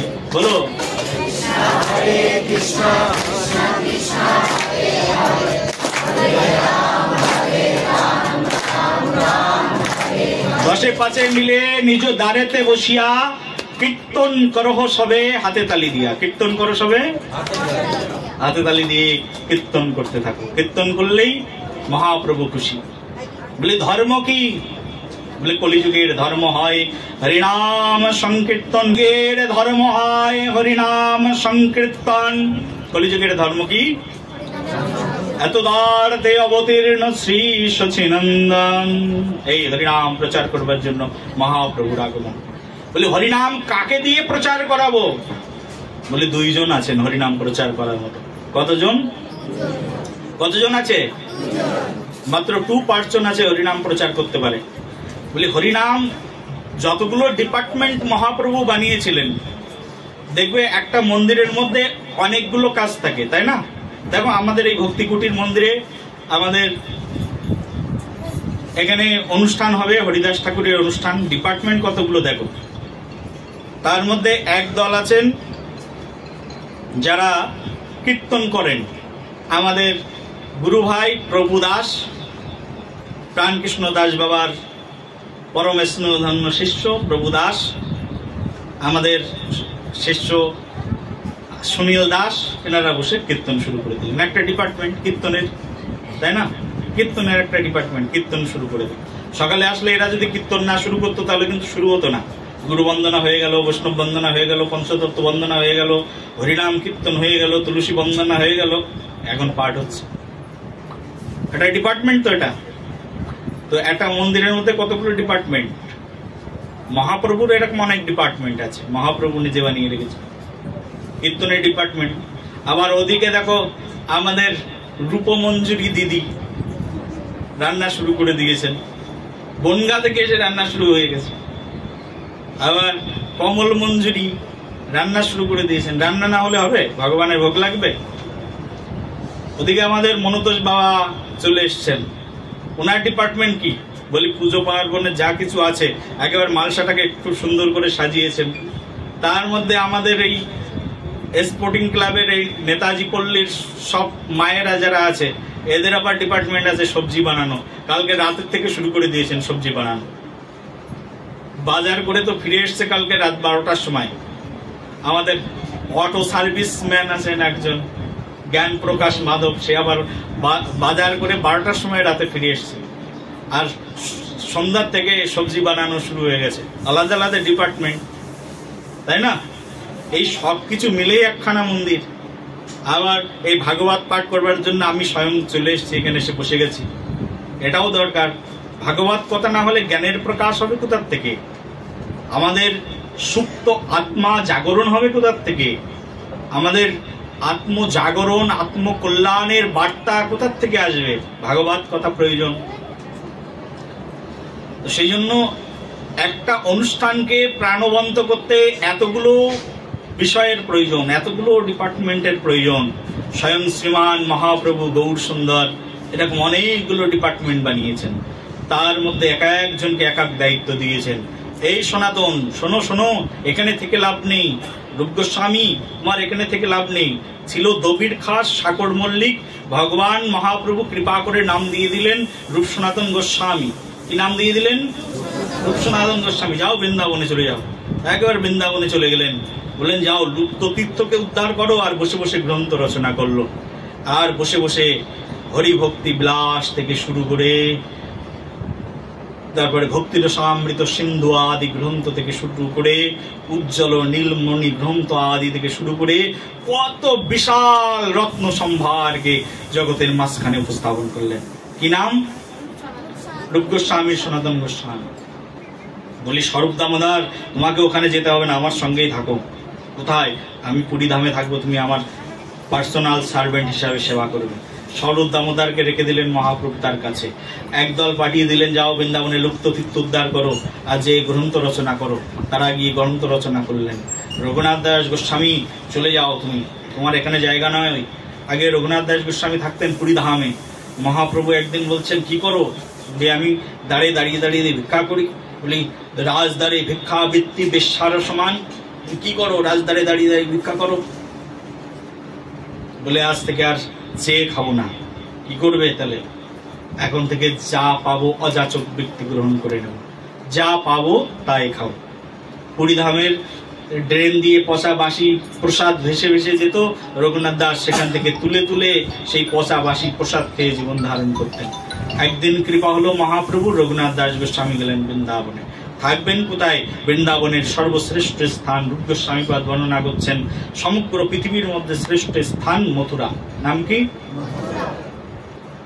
উপদেশামৃত গ্রন্থের মধ্যে রূপ গোস্বামীপাদ এই কথা লিখেছেন, সমগ্র পৃথিবীর মধ্যে শ্রেষ্ঠ স্থান মথুরার মধ্যে শ্রেষ্ঠ স্থান বৃন্দাবন, বৃন্দাবনের মধ্যে শ্রেষ্ঠ স্থান গোবর্ধন, গোবর্ধনের মধ্যে শ্রেষ্ঠ স্থান রাধাকুণ্ড। বলি রাধাকুণ্ডের মধ্যে শ্রেষ্ঠ স্থান? বললেন আমার জানা নেই। প্রেম সে বলো। আর কলম দিয়ে কিছু লেখেননি। রাধাকুণ্ডের শ্রেষ্ঠ স্থান কি? ওখানেই রূপ গোস্বামীপাদের কলম থেমে গেছে, কারণ রাধাকুণ্ডের সেই শ্রেষ্ঠ স্থান এই পৃথিবীতে আর কিছু নেই। রঘুনাথ দাস গোস্বামীপাদের কৃপা হয়ে গেল, যাও রাধাকুণ্ডে। রাধাকুণ্ডে গিয়ে রঘুনাথ দাস গোস্বামীপাদ বসে বসে ভজন করতেন। আর সেই রাধাকুণ্ডের ত্যাগ বৈরাগ্যের মূর্তিমন্ত বিগ্রহ রঘুনাথ দাস গোস্বামী যেখানে বসে বসে ভজন করেছিলেন, সেই রঘুনাথ দাস গোস্বামীর সেই ভজন পীঠের পরম সিদ্ধ মহাত্মা আমার পরমারাধ্য শ্রী গুরু মহারাজ শ্রী শ্রী 108 প্রাণ কৃষ্ণ দাস বাবাজি মহারাজ। বলো পরম দয়াল শ্রী গুরু মহারাজ কি। বলে এখানে বসে বসে ভজন করো। এক একটি কাজ, এক একটা ডিপার্টমেন্ট, এক একজনকে মহাপ্রভু সঁপেছেন। তার মধ্যে বলছেন নাম প্রচার কে করবে? বলে নাম প্রচার করবার জন্য দুইজনই আছেন, যারা নামকে আদর করতে জানেন, যারা নামকে সমাদর করতে জানেন, যারা নামকে ভালোবাসেন। তার মধ্যে একজনের নাম হরিদাস ঠাকুর। কি নাম? আর একজনের নাম হচ্ছেন নিত্যানন্দ। শুনো শুনো নিত্যানন্দ, শুনো হরিদাস। তোমরা দুইজনেই যাও, সর্বত্র আমার আজ্ঞার প্রকাশ করো। প্রত্যেক ঘরে ঘরে যাবে, সব জায়গায় গিয়ে প্রচার করবে। বলি অন্যদেরকে পাঠালেন না কেন? অন্যদেরকে পাঠালে অন্যরা শাস্ত্র তর্ক যুক্তি বসিয়ে দেবে। বলে এরা দুইজন এত বেশি শাস্ত্র তর্ক যুক্তি দেখাবেন না। নেতায়ের চরিত্র এইরকম, নিত্যানন্দ থেকেই সব জ্ঞানের উদ্ভব। এই পৃথিবীর যত জ্ঞান, সব জ্ঞান বৈরাগ্য যার থেকে উদ্ভব, তিনি হচ্ছেন নিত্যানন্দ প্রভু। বলো নিত্যানন্দ ভগবান কি। নিতায়ের কৃপা ছাড়া কারুর ভিতরে জ্ঞানের সামান্যতম প্রকাশ হতে পারে না, কারণ নিত্যানন্দ হচ্ছে জ্ঞানময় স্বরূপ। নিত্যানন্দই হচ্ছে পৃথিবীর একমাত্র আদি গুরুতত্ত্ব। সব গুরুতত্ত্ব যার থেকে প্রকাশিত হয়েছেন, এই পৃথিবীর সব গুরু যার অঙ্গ আভূষণ, পৃথিবীর সব গুরু যার থেকে প্রকাশিত হয়েছেন, তিনি হচ্ছেন নিত্যানন্দ প্রভু। বলো নিত্যানন্দ ভগবান কি। এই নিতাই চাঁদ না হলে কিন্তু কি হবে না।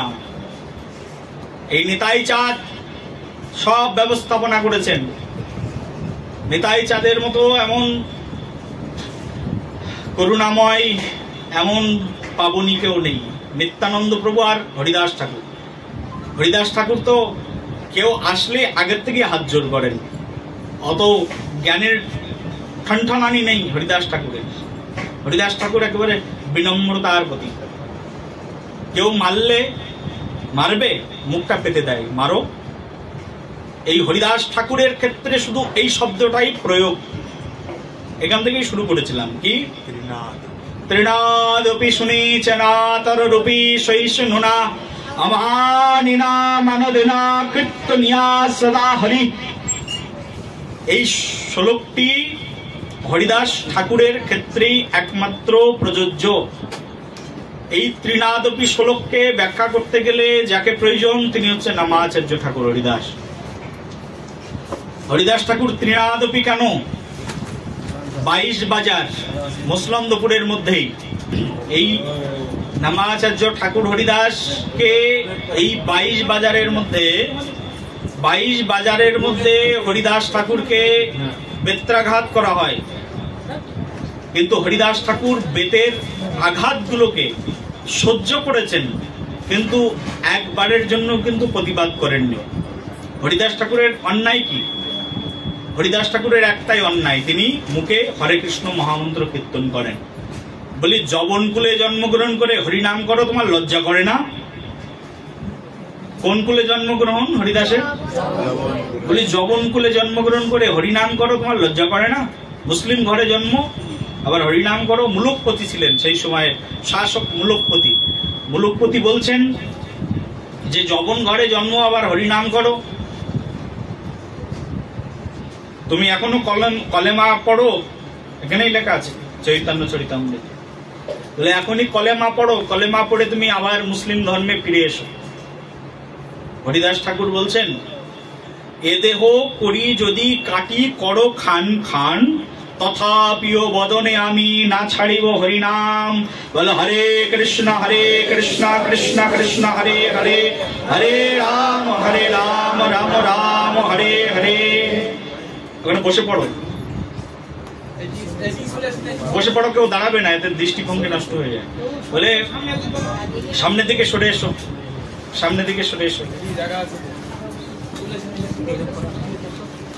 বলছে এ দেহ কেটে যদি করো খান খান, যদি আমার এই সমগ্র দেহকে কেটে খান খান করে দাও, বলছে পুরো দেহটাকে কেটে খান খান করে দাও, তথাপিও আমি বদনে না ছাড়িব হরিনাম। আমার দেহগুলো যদি কেটে খান খান করে দাও, আমি বদন থেকে হরিনাম ছাড়বো না। কারণ একবার কেউ যদি মধুর স্বাদ আস্বাদন করে, সে কি আর কখনো ইচ্ছা করেও বিষ গ্রহণ করবে, তিক্ততা গ্রহণ করবে? মধুর যে আস্বাদ সে পেয়ে গেছে, সে আর তিক্ততা গ্রহণ করবে না। তেমনি ভাবে নামাচার্য ঠাকুর হরিদাস তিনি মধুর আস্বাদ পেয়েছেন। হরিনামের মধ্যে যে আনন্দ সিন্ধু লুকিয়ে আছে, সে আনন্দ সিন্ধুর সোর্স তিনি পেয়ে গেছেন। সে আর কখনো নিচের দিকে ফিরে আসতে চাইবেন না। কেউ যদি একবার ব্রজের রাগানুগা ভক্তির সন্ধান পেয়ে যায়, সে কি আর বিধি ভক্তি পালন করবে? সম্ভব? কারোর একবার গায়ত্রী দীক্ষা হয়ে গেছে, তাকে যদি বলা হয় এসো তোমাকে একটা জপের মালা দিয়ে হরিনাম দীক্ষা দেবো, সে কি আর নিতে চাইবেন? বলে হরিনাম থেকেই তো গায়ত্রী দীক্ষা হয়েছে আমার। আমি গুরু বীজ পেয়েছি, গুরু গায়ত্রী পেয়েছি, গৌর বীজ পেয়েছি, গৌর গায়ত্রী পেয়েছি, কৃষ্ণ বীজ পেয়েছি, কৃষ্ণ গায়ত্রী পেয়েছি। যে বীজ গায়ত্রী বেদের পুষ্পিত ছন্দ, যে বীজ গায়ত্রী বেদের মধ্যে সন্নিবিষ্টিত, সেই অমল তত্ত্ব রসামৃত পেয়েছি, সেই মধুর আস্বাদন পেয়েছি, সিন্ধু সম বস্তু পেয়েছি। এখন যদি তোমাকে একটা ছোট্ট জিনিস দিয়ে বলা হয় এটা সাধন করো, তুমি আর করবে কি? একবার কেউ যদি রাগানুগা ভক্তির সন্ধান পেয়ে যায়, সে কি আর বিধি ভক্তির মধ্যে পড়ে থাকে? বলছে আমাদের শুরু হয় শ্রবণম কীর্তনম স্মরণম বন্দনাম, তারপরে আত্মনিবেদনম শেষের দিকে। বলছে একবার যদি কেউ পেয়ে যায় সেই অমৃত খনি, সে আর যেমন যতক্ষণ না পেয়েছি ততক্ষণ নিয়েছি, কোনো ব্যাপার নেই, নো ম্যাটার। যেমন মনে করো অমৃত আস্বাদন করবার জন্য সমুদ্র মন্থন শুরু হয়ে গেল, দেবতারা আর অসুররা মিলে সমুদ্র মন্থন শুরু করলো। প্রথমে বেরিয়ে আসলো বিষ, কেউ নেবে না, কেউ নেবে না। আসলো মহাদেব, এগিয়ে বিষ নিয়ে নিল। তারপরে আস্তে আস্তে এক এক করে বেড়াচ্ছে সোনা দানা, মাণিক্য, ঐরাওয়াত, হস্তি, ঘোড়া, কত কিছু বেড়াচ্ছে, সবাই নিচ্ছে সেগুলো। কিন্তু লক্ষ্য আছে কিন্তু অমৃত। অমৃতের পরে আর শ্রেষ্ঠ বস্তু তো নেই। এবার অমৃত নিয়ে শুরু হয়ে গেল মারামারি। কারণ একবার যদি কেউ অমৃত পেয়ে যায়, আর কেউ যদি অমৃতকে অমার হয়ে যায়, তার আর ঐরাবাত, হাতির দিকে তার আর লক্ষ্য থাকে? হ্যাঁ, সুধর্ম রাজসভার দিকে তার আর লক্ষ্য থাকে? স্বর্গের ঐশ্বর্যের দিকে তার আর লক্ষ্য থাকে? কেউ যদি ওই বস্তু পেয়ে যায় একবার, তেমনি ভাবে এই সমগ্র জগতের পরম সিন্ধু সম এই হরিদাস ঠাকুর নিজের জীবনে আচরণ করে পেয়েছেন নাম ও সিন্ধু। কি নাম পেয়েছেন? নাম ও সিন্ধু। নিত্যানন্দ প্রভু সেই নাম ও সিন্ধুকে, নাম সিন্ধুর জল সেচন করে লোকের বাড়িতে দেওয়ার মতো অবস্থা। কারণ এত জল আছে সিন্ধুর বুকে, বলে নেওয়ার মানুষই নেই। নেবে তো পাত্র দরকার, তো পাত্রই নেই। সিন্ধুতে তো ভরা ভরা জল, সমুদ্রের জল কেউ বালতি বালতি তুলে শেষ করতে পারে? বলি নিয়ে এসো, সমুদ্র নিয়ে এসছি তোমার বাড়িতে, নেবে? এসো, নাও। বলি সমুদ্র থেকে কি দেবে? বলি সমুদ্রের নাম সিন্ধু এনেছি, নাও এখান থেকে। নিজের নামের আচার্য এসেছেন, হরিদাস ঠাকুর এসেছেন, নামের আচার্য এসেছেন, এসো নাও। নামের আচার্য এসে বিতরণ করছেন, নাও। নামের আচার্যের কাছে কত নাম আছে, বলি নাও। তা নেব কিসে? পাত্রই তো ছোট। এই যে একটা ছোট্ট পাত্র দাও, এই পাত্রের মধ্যে আমাকে নাম সিন্ধু থেকে কিছু দাও। কতটুকু ধরবে? এক সিন্ধু মানে মনে করো সমুদ্রে যারা গেছো, সমুদ্রে অতই জল, আর যদি বলি যে এই পাত্রে আমাকে একটু জল দাও, কতটুকু ধরবে বলো? বলে পাত্র ছোট, নেব কি করে? সমগ্র পৃথিবীতে নামাচার্য ঠাকুর হরিদাস এরকম নাম সিন্ধু নিয়ে সবার বাড়িতে বাড়িতে যেতেন প্রচার করতে। আর সেই নাম সিন্ধু থেকে কিঞ্চিত কিঞ্চিত যারা নিয়েছেন তারাও ধন্য হয়ে গেছে।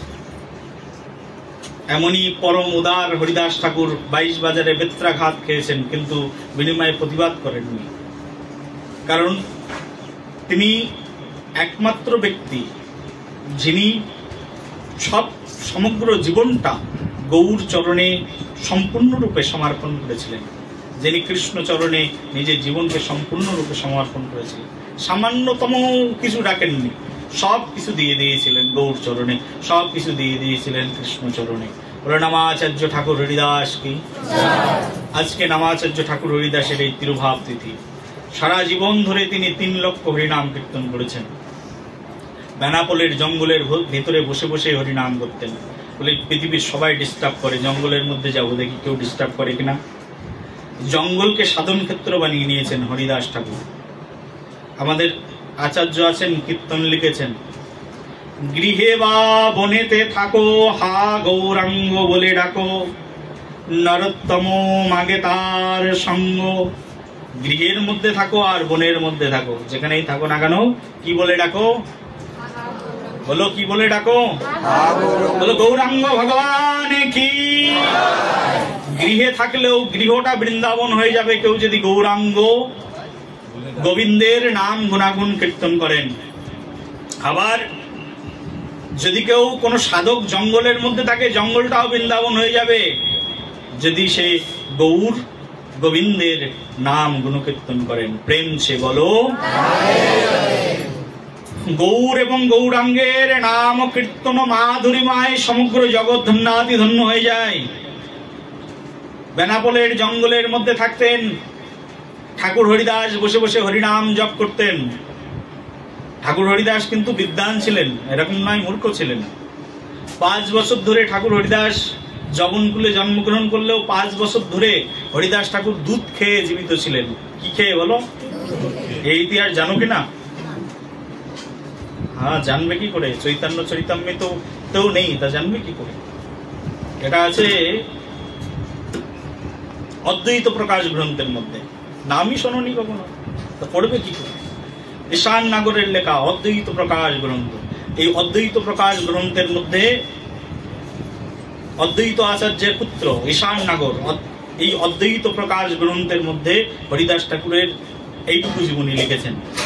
বলছেন হরিদাস ঠাকুর আমার পিতৃদেবের কাছে আসতেন। ঈশান নাগর তার নিজের ডায়েরি, তো সেই ডায়েরির মধ্যে লিখেছেন আমার পিতৃদেব অদ্বৈত আচার্য বলে হরিদাস ঠাকুর আমার পিতৃদেব অদ্বৈত আচার্যের কাছে এসেছিলেন। আর তিনি এখানে এসে 5 বছর ধরে দুধ খেতেন। হরিদাস ঠাকুর দুধ খেয়ে যবনকুলে জন্মগ্রহণ করেছিলেন, কিন্তু যবনের অন্নে প্রতিপালিত হয়নি। বলো রাধে রাধে। কোন কোন কীর্তনিয়া যারা ওই পালা কীর্তন পদাবলী কীর্তন করে, তারা কখনো কখনো এসব কথা বলে দেয় যে যবনের ঘরে প্রতিপালিত হয়েছে, প্রতিপালিত হয়নি।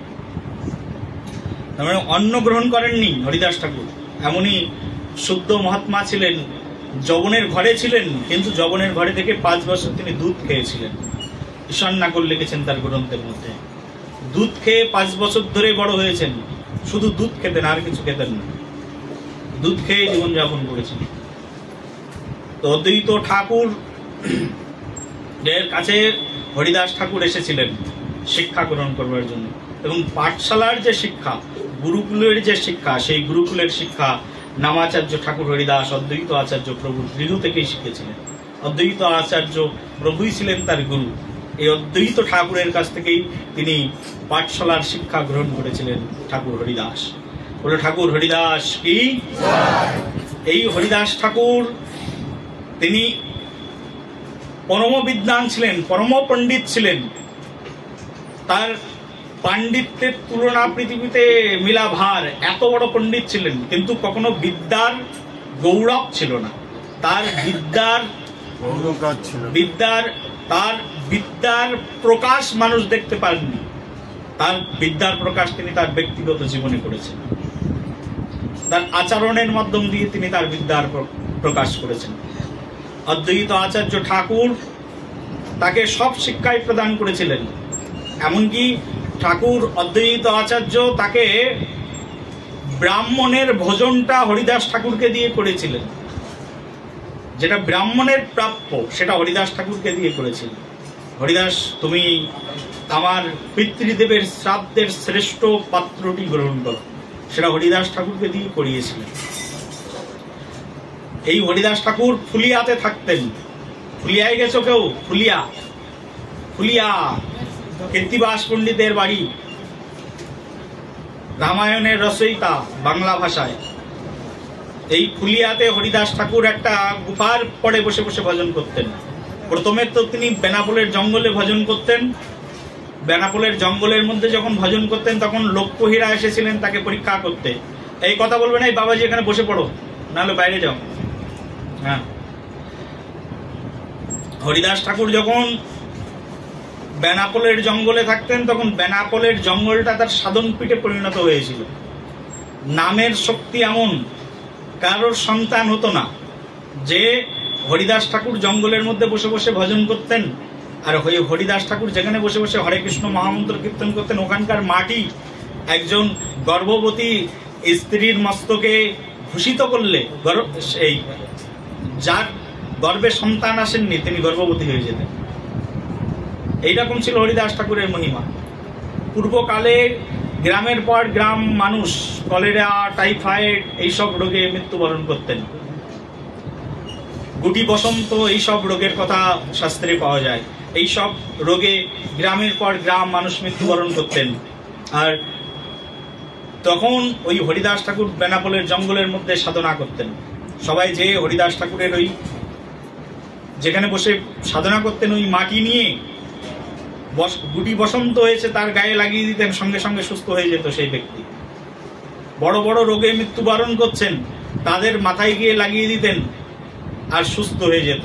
এই মহিমা সঙ্গে সঙ্গে চারিদিকে ছড়িয়ে পড়ল। হরিদাস ঠাকুর তাদেরকে সুস্থ করতেন না। সুস্থ কে করতেন বলো? ভগবান করতেন। হরিদাস ঠাকুরের নামের প্রভাব জগৎজীব দেখলেন। নাম আর নামই সমান, যেখানে নাম কীর্তন হয় সেই স্থানটা পরম নামময় ধামে, চিন্তামণি ধামে পরিণত হয়ে যায়। প্রেম সে বলো। এখানে হরিদাস ঠাকুরের কথা হচ্ছে, এখানে সাক্ষাৎ হরিদাস ঠাকুর চলে এসেছেন, এখানে স্বয়ং নামময় প্রভু চলে এসেছেন। নামের আলোচনা যেখানে হয় সেখানে নামময় প্রভু চলে আসেন, স্বয়ং ভগবান সেখানে চলে এসেছিলেন হরিদাস ঠাকুরের নামের প্রভাবে। ভগবান শ্রীকৃষ্ণ বলছেন না, নাহাং তিষ্ঠামি বৈকুণ্ঠী ইয়াগিনাম হৃদয়ে নাচা মদ্ভক্ত যত্র গায়ন্ত্রী তত্র তিষ্ঠামি হে নারদঃ। আমি কোন জায়গায় থাকি না তো, যেখানে আমার ভক্ত আমার গুণকীর্তন করেন আমি সেখানে এসে উপস্থিত হয়ে যাই। পরম ভক্ত হরিদাস ঠাকুর বসে বসে হরিনাম করছেন, তার জিহ্বায় বলছেন যে আমার নাম কীর্তন করে তার জিহ্বায় আমি শ্রীমতী রাধারানীর সঙ্গে এসে তার জিহ্বার উপরে নৃত্য করতে থাকি, অলওয়েজ ড্যান্সিং করতে থাকি। আমি ড্যান্সিং লর্ড তার একেবারে জিহ্বার উপরে অবতীর্ণ হয়ে যায়। ভগবান জিহ্বার উপরে এসে নৃত্য করতে থাকেন। এইরকম হরিদাস ঠাকুর নাম কীর্তন করতেন, সেখানে স্বয়ং ভগবান এসে উপস্থিত হয়েছিলেন। আর সেই যেখানে ভগবান আসেন নাম চিন্তাম মনি ধাম, আর সেখানে সেই ধামের ধুলো যখন কেউ গায়ে মাখেন তখন তার সকল অঙ্গের রোগ বিদূরিত হয়ে যায়, জন্ম জন্মান্তরের পাপ বিদূরিত হয়ে যায়। এইভাবে হরিদাস ঠাকুরের সেই বেনাপোল জঙ্গলটা এইরকম হয়ে গেল, চারিদিকে এত মহিমা ছড়িয়ে গেল, দেশ বিদেশ থেকে মানুষ ছুটে ছুটে যেতে থাকলেন বেনাপোল জঙ্গলের মধ্যে। আর সেখানে গিয়ে সবাই গড়াগড়ি খেতে থাকলেন। আজকের এই দিনে যাবে বেনাপোলে, যদি কারোর বাংলাদেশ যাওয়ার সৌভাগ্য হয়, আমার একটু হয়েছে তো তাই বললাম, বলো রাধে। আমার ছোটবেলা থেকে যাওয়ার সৌভাগ্য হতো বেনাপোল জঙ্গলের মধ্যে, কিন্তু জঙ্গল তো নেই, সাধনপীঠ শ্রীপাঠ, বেনাপোল শ্রীপাঠ। এই শ্রীপাঠে আজকের এই দিনে হাজার হাজার মানুষ এখনো, আগে তো ভারত বাংলাদেশ ওপেন থাকতো, আমরা ছোটবেলায় দেখেছি ভারত বাংলাদেশ ওপেন থাকতো, ভারতের হাজারো হাজারো মানুষ দলে দলে ঢুকতেন হরিদাস ঠাকুরকে দর্শন করবার জন্য। এখানে আমাদের পরম ভক্তপ্রভার ফণীবাবু আছেন, উনি আরো ভালো বলতে পারবেন।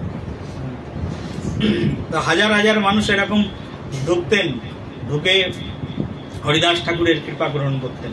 এখনো পর্যন্ত হরিদাস ঠাকুর এখান থেকে প্রায় 550 বছর পূর্বে বেনাপোলের সাধনপীঠে বসে ভজন করতেন। এখনো 550 বছর পরে এখনো যাও কোনো মনোবাঞ্ছা নিয়ে, হরিদাস ঠাকুরের কৃপায় আর নাম ব্রহ্মপ্রভুর কৃপায় তোমার সেই মনের বাঞ্ছা পূর্ণ হবেই হবে। একবার হরিদাস ঠাকুরের নাম স্মরণ করে দাও, দেখো প্রেম সে বলো। বলে হরিদাস ঠাকুরের কি ক্ষমতা আছে দেওয়ার? হরিদাস ঠাকুরের ক্ষমতা নেই, কিন্তু হরিদাস ঠাকুরের নাম নিলে ভগবান দিয়ে দেন, ইষ্ট প্রদান করে দেন। ভগবান বলেন আমার থেকে আমার ভক্ত বড়। আমার থেকে কি বড়? বলে আমার থেকে আমার ভক্ত বড়। সেই জন্য ভক্তের মনোবাঞ্ছা ভক্তের সাধন পীঠে আসলেই পূরণ হয়ে যায়। পৃথিবীতে বিরল দৃষ্টান্ত হরিদাস ঠাকুরের ধাম বেনাপোলের জঙ্গল। এখানে বসে হরিদাস ঠাকুর সাধনা করেছিলেন, যে গাছের নিচে বসে সাধনা করেছিলেন, এখনো 550 বেশি বয়স হয়ে গেল, এখনো পর্যন্ত সেই গাছ, সেই মাধবীলতা বৃক্ষ। চিন্তা করতে পারো তুমি, তোমার কোনো সায়েন্স আছে বলবে একটা গাছ এতদিন বেঁচে থাকে? হরিদাস ঠাকুরের সাধন পীঠে সেই হরিদাস ঠাকুরের স্পর্শ পাওয়ায়, তার নাম ব্রহ্ম কীর্তন শ্রবণ করায় সেই গাছ এখনো পর্যন্ত জীবিত রয়েছে।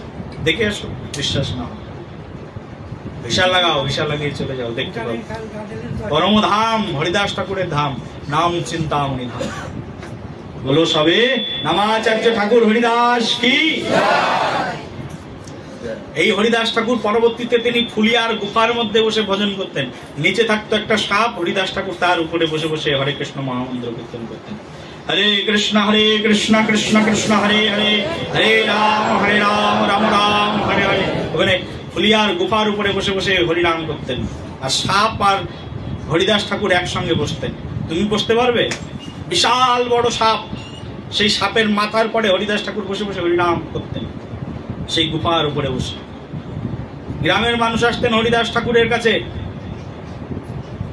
হরিদাস ঠাকুরকে দর্শন করতে। হরিদাস ঠাকুরের মহিমা তো তার মধ্যে চারিদিকে ছড়িয়ে গেছে, তার বিশাল মহিমা চারিদিকে ছড়িয়ে গেছে। ভক্ত যশ চায় না, কিন্তু ভক্তের পিছন পিছন যশ সুনাম তার পিছন পিছন ছুটতে থাকে। তুমি যত লুকাও না কেন, তুমি লুকিয়ে রাখতে পারবে না, তোমাকে প্রকাশিত করেই দেবে। কেউ যদি হরিনাম করে, কেউ যদি ভাগবত চর্চা করে, ভগবত ভক্তি অনুশীলন করে, তার কাছে মানুষ আসবেই। হতে পারে আমাদের ভক্তি কুটির অনেক ভিতরে, কিন্তু মানুষ আসে এখানে প্রেম সে বলো বলে আমার ভজনের জন্য আসে না। এখানে আমার গুরু ভাইরা, আমাদের ভক্তরা এত ভজন সাধন করে, দূর দূরান্ত থেকে মানুষজন চলে আসে, এত ভিতরে তাও চলে আসে, খুঁজতে খুঁজতে চলে আসে, কোথা থেকে চলে আসে সব। বলে এখানে গৌর নিতাই রয়েছে, গৌর নিতাই প্রতিদিন ভালো মন্দ খায়, আহার করেন আর সবাইকে কৃপা করেন। বলে কৃপা করেন না, শুধু করুণা বিতরণ করতেও যায়। এই কার্তিক মাসে আমাদের গৌর নিতাই আবার বেরিয়ে প্রত্যেকের বাড়িতে বাড়িতে কীর্তন করতে যায়। বলো রাধে। আমরা 3 বছর হলো এখানে, তাই তো 3 বছর তো রবীন বাবু, হ্যাঁ 3 বছর হলো আমরা ভক্তি কুটির এই মন্দির প্রতিষ্ঠা করেছি। গৌর নিতাই প্রত্যেক বছর বেড়ায় এখান থেকে, আর কার্তিক মাসে প্রত্যেকের বাড়িতে বাড়িতে কীর্তন করতে যায়। গৌর নিতাইয়ের করুণা এগুলো। এইবার কার্তিক মাসেও শুরু হবে কীর্তন, গৌর নিতাই যাবে কীর্তন করতে।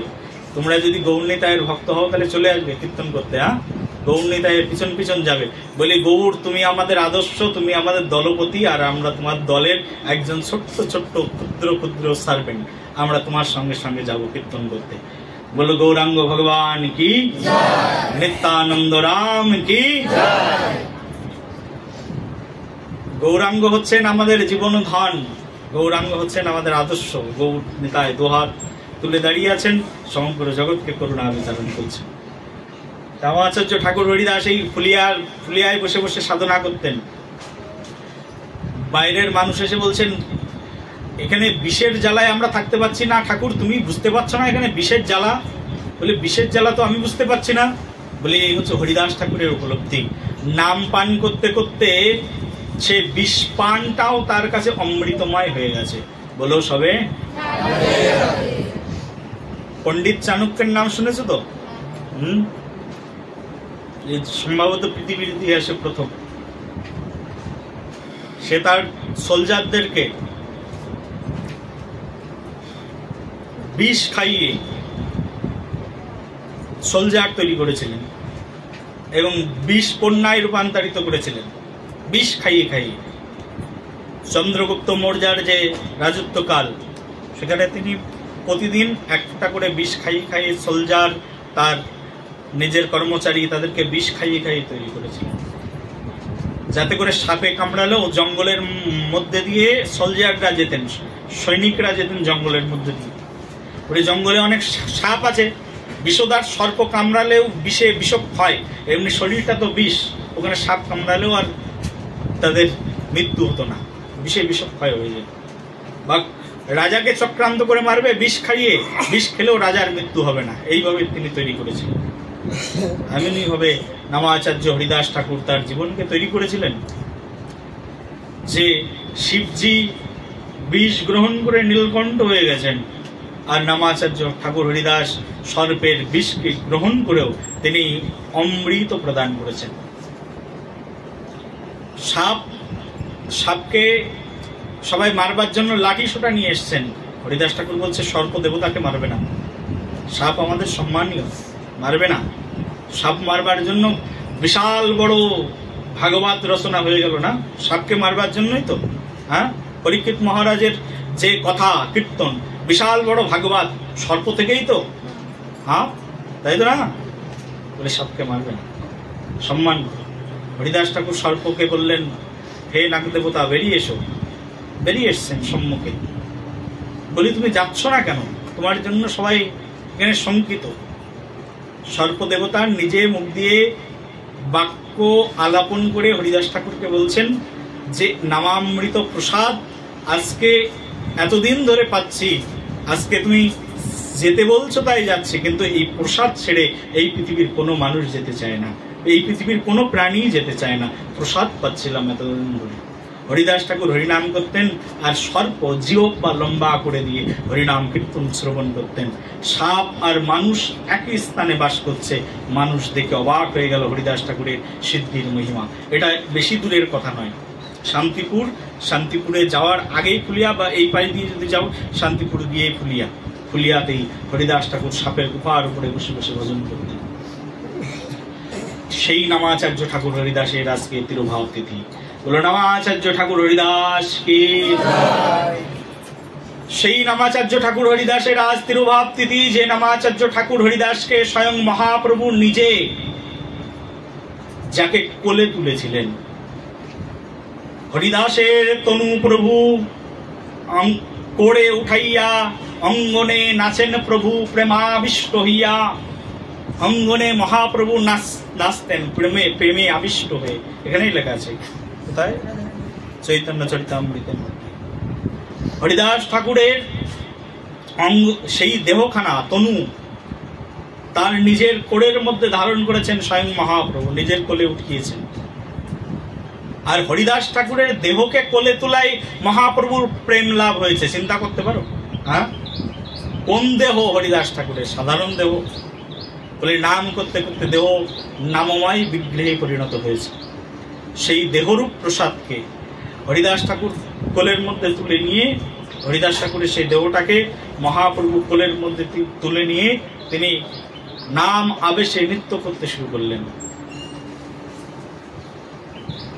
এমনকি হরিদাস ঠাকুর যেদিন দেহ রাখলেন না, আজকের এই দিন, এই হরিদাস ঠাকুরের দেখো দুই একটা পদ এখানে দেখাচ্ছি আমি।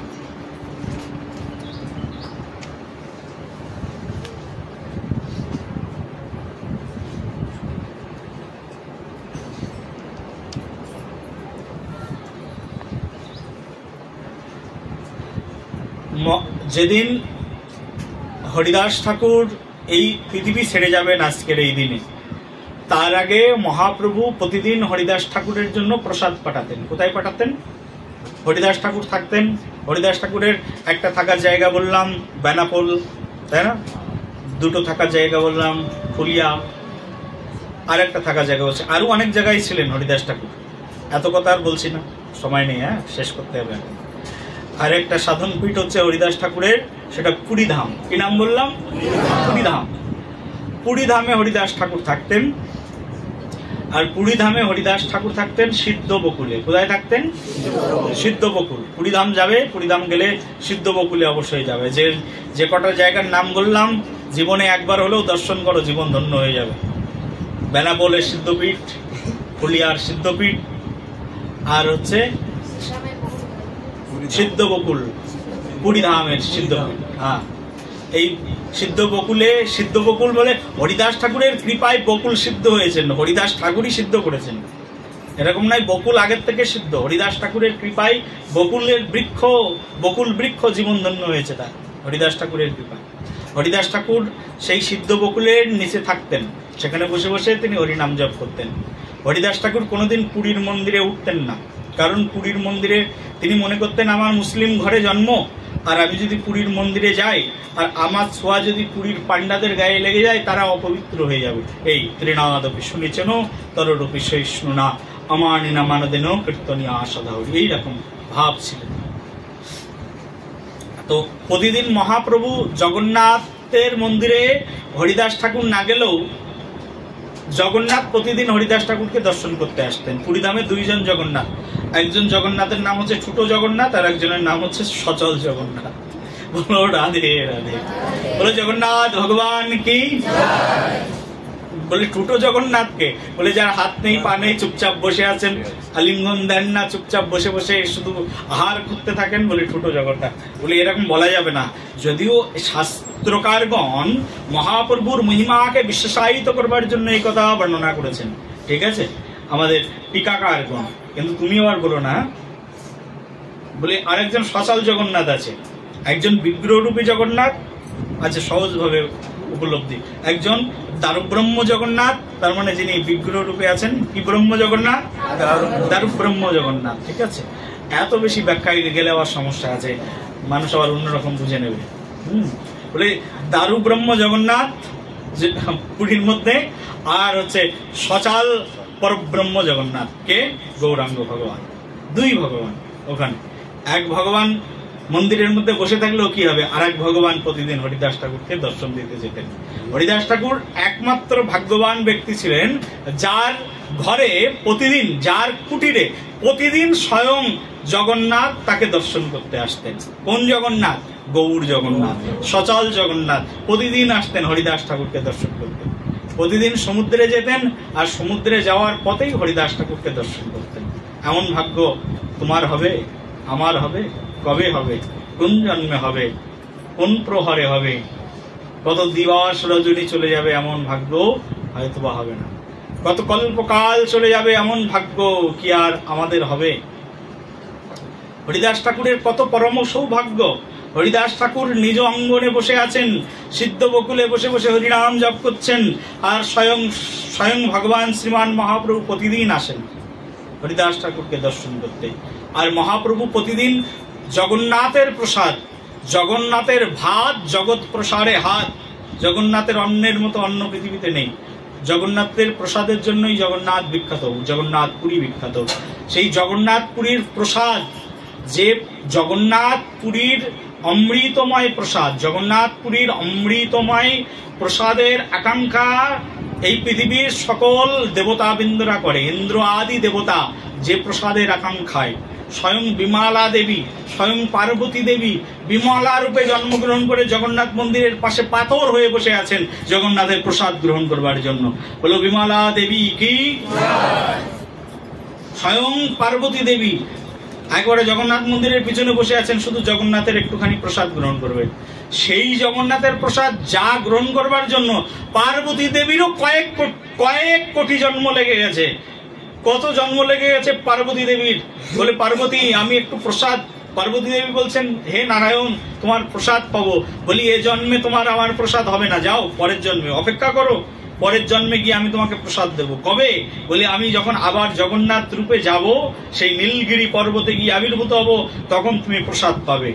বলে আমি শুধু একলা পেলে চলবে না, জগৎ জীব সবাইকে খাওয়াতে হবে আমার সন্তানকে। বলছে তোমার সব সন্তানদেরকে প্রসাদ দিয়ে দেবো, যাও নীলগিরি পর্বতে আবির্ভূত হয়ে প্রসাদ দেব। সেই পার্বতী দেবীরও জন্মান্তর ঘটে গেল যে প্রসাদের জন্য। সেই প্রসাদ স্বয়ং মহাপ্রভু নিজে হাতে করে নিয়ে তিনি গোবিন্দকে দিয়ে বলতেন গোবিন্দ যাও, মহাপ্রভুর পার্ষদ গোবিন্দ ঘোষকে বলতেন যাও একটু প্রসাদ দিয়ে এসো। কাকে? বলি হরিদাস ঠাকুরকে প্রসাদ দিয়ে এসো। একদিন গোবিন্দ মহাপ্রসাদ লইয়া, এখানে লেখা আছে, একদিন গোবিন্দ মহাপ্রসাদ লইয়া হরিদাসে দিতা গেলা আনন্দিত হইয়া। একদিন মহাপ্রভু দেওয়া সেই প্রসাদ নিয়ে হরিদাসকে দিতে গেছেন আনন্দিত হয়ে, যে হরিদাস তোমার জন্য প্রসাদ এনেছি।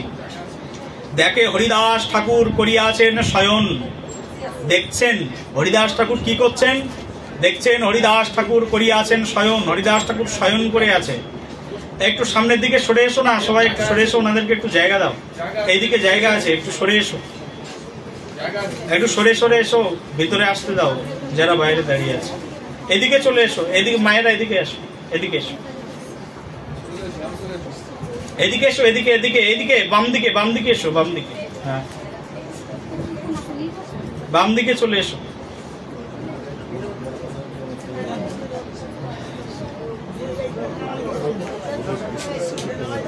बोलो सबे राधे राधे, प्रेम से बोलो हर जोड़े।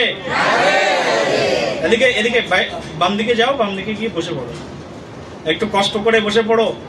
আমাদের ভক্তিকুটি মন্দিরে আস্তে আস্তে শ্রীবৃদ্ধি হচ্ছে, আস্তে আস্তে আরো হবে। বলো রাধে রাধে। আমাদের এই যে যেখানে এই যে আমাদের মন্দির, আমরা বসে আছি ছোট্ট জায়গা, ঠিক আছে, কিন্তু বারাসাতের মধ্যে আমাদের প্রচার করার মতো কোনো স্থান ছিল না। আমাদের এই এক ভক্ত রাসমোহন শ্যামদাস, কই উঠে দাঁড়ান দেখি, সবাই দেখুক, রাসমোহন শ্যামদাস, এই যে ইনি এই জায়গাটিকে আমাদের ভক্তদের জন্য, গৌরনীতায়ের জন্য দান করেছেন। ওনার জন্য একবার সবাই বলো রাধে রাধে। গৌরনীতায়ের জন্য উনি এই জায়গাটি দিয়েছেন, গৌরনীতায় কৃপা করে এখানে আসন গ্রহণ করেছেন, বসেছেন, ঠিক আছে। 3 বছর ধরে এখানে মন্দির তৈরি হয়েছে, ভগবানের নাম কীর্তন হচ্ছে, সবাই একটু প্রসাদ পাওয়ার সুযোগ পাচ্ছে, তাই না? এই হরিদাস ঠাকুরের মহিমা শ্রবণের সুযোগ পাচ্ছে। আর এখানে এই রেজিস্ট্রি করবার জন্য আমাদের ভক্তরা কেউ 10,000 কেউ 20,000 টাকা এরকম দিয়েছেন, এখানে লিস্ট ঝুলিয়ে দিয়েছি। কিছু কিছু অর্থ সাহায্য করেছেন, তাই দিয়ে আমাদের ভক্তিকুটির এটা রেজিস্ট্রিকরণ হয়েছে। এখন মহাপ্রভু যদি চাই, যিনি এখানে বসে আছেন উনি যদি চাই, তাহলে এটা আমরা নেক্সট ডে আমরা এটাকে 7টাকে বাড়িয়ে দেবো, তাহলে বড় হয়ে যাবে আমাদের জায়গাটা। বলো রাধে রাধে। যদি তার ইচ্ছা হয় তাহলে হয়ে যাবে, তাহলে সবাই বসতে পারবে। এখন একটু কষ্ট করে বসুন। এই পৃথিবীতে যা কিছু হচ্ছে তারই ইচ্ছায় হচ্ছে, যা কিছু ইশারা তারই। আমরা শুধুমাত্র নিমিত্ত, আমরা শুধু কর্ম করে চলেছি। বলো রাধা রমন লাল কি, নামাচার্য ঠাকুর হরিদাস কি।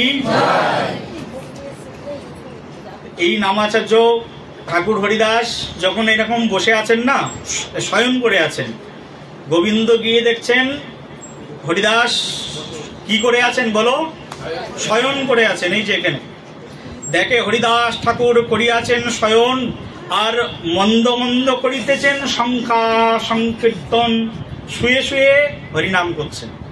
অনেকে বলে না শুয়ে শুয়ে করা যায়, বলে অসুস্থ থাকলে শুয়ে শুয়ে করা যায়, বেডেও করা যায়, কোনো ব্যাপার নেই। হ্যাঁ, অসুস্থ আছে কি করব, শুয়ে শুয়ে হরিনাম করতে পারবে।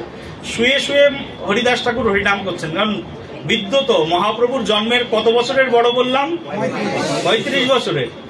তো বৃদ্ধ হয়ে গেছেন হরিদাস ঠাকুর, শুয়ে শুয়ে হরিনাম কীর্তন করছেন। গোবিন্দ কহে ওঠো আসি করহ ভজন, হরিদাস কহে আজি করিমু লঙ্ঘন। গোবিন্দ বলছেন এসো, উঠে এসো, ভজন করো, তোমার জন্য প্রসাদ এনেছি। কোন প্রসাদ? জগন্নাথের প্রসাদ এসেছে, বলে এসো ভোজন করো। কিন্তু জগন্নাথের প্রসাদ এনেছে, প্রসাদকে লঙ্ঘন করা যায় না। প্রসাদ কি করতে হয়? পাওয়া মাত্রই ভক্ষণ, গ্রহণ। আচ্ছা, প্রসাদ পাওয়া মাত্রই গ্রহণ করা উচিত, প্রসাদকে অবজ্ঞা করা উচিত নয়। প্রসাদ এসেছেন, স্বয়ং প্রসাদ। কার প্রসাদ? স্বয়ং জগন্নাথের প্রসাদ। মহাপ্রভু সম্মুখে মহাপ্রভু পাঠিয়েছেন, আর হরিদাস ঠাকুর শুয়ে শুয়ে কীর্তন করছেন, এসো প্রসাদ গ্রহণ করো। বলছে আজ আমি করিমু লঙ্ঘন। কেন? বলছে সংখ্যা কীর্তন নাহি পড়ে কেমনে খাইব, আবার মহাপ্রসাদ আনিয়াছ কেমনে লঙ্ঘিব। বলছে সংখ্যা কীর্তন পুরি নাই। সংখ্যা কীর্তন মানে আমাদের দেখবে কোন কোন ভক্ত শ্রী গুরুদেবের আদেশে বা শ্রী গুরুদেবের করুণাতে, তার নির্দেশ নিয়ে কেউ 4 মালা জপ করে, কেউ 16 মালা জপ করে, কেউ 32 মালা জপ করে, কেউ 1 লক্ষ মালা জপ করে, কারো সাধনা বড় আছে তো 3 লক্ষ নাম জপ করে, কেউ 2 লক্ষ নাম জপ করে। বলছে এই সংখ্যা মালা। হরিদাস ঠাকুরের সংখ্যা কত? 3 লক্ষ। বলে 3 লক্ষ নাম জপ করি আমি, তা আমার এখনো সংখ্যা পূরণ হয়নি, কি করে গ্রহণ করব? হরিদাস ঠাকুর সংখ্যাপূর্বক নাম কীর্তন করতে নেই। এই যে সংখ্যাপূর্বক নাম, আমাদের সাক্ষীমালা গ্রহণের এই সব রীতি হরিদাস ঠাকুর আমাদেরকে শিখিয়েছেন। সংখ্যাপূর্বক নাম, তো বলছে এখনো সংখ্যা নামই আমার সম্পূর্ণ হয়নি, কি করে গ্রহণ করব? আবার আর একটা বিষয় আবদ্ধ ধর্মে পড়েছি, সেটা কি? যে প্রসাদ এনেছো, আবার প্রসাদ যদি লঙ্ঘন করি অপরাধ। প্রসাদ জগন্নাথের প্রসাদ, আর জগন্নাথের মধ্যে কোনো পার্থক্য নেই। বলে জগন্নাথ ভগবান কি, যা জগন্নাথের প্রসাদ তাই স্বয়ং ভগবান প্রভু জগন্নাথ। দারুব্রহ্ম জগন্নাথ, জগন্নাথের প্রসাদ, কোনো পার্থক্য নেই। এখানে এখন ভোগ লাগছে, ভগবানের প্রসাদ হচ্ছে, পঞ্চতত্ত্বের জন্য ভোগ লাগছে, কৃষ্ণ রাধারানী সখীবৃন্দের জন্য ভোগ লাগছে, প্রসাদ হচ্ছে তো এটা।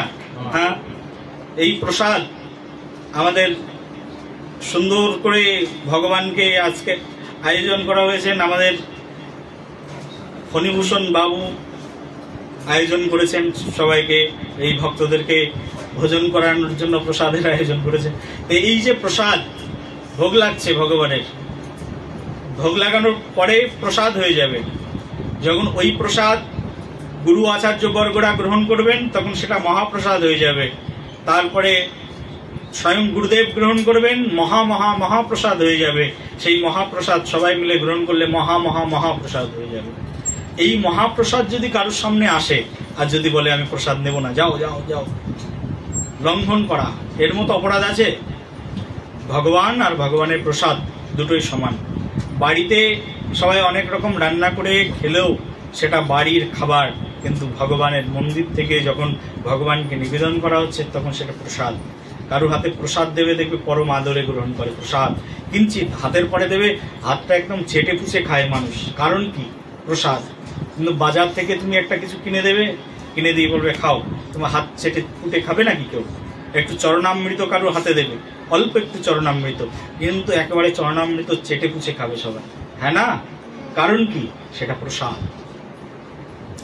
চরণামৃত প্রসাদ, ভগবানকে স্নান করানো হচ্ছে, এটাই চরণামৃত। ভগবানের পদধৌত হয়ে আসছে, এটাই হচ্ছে চরণামৃত।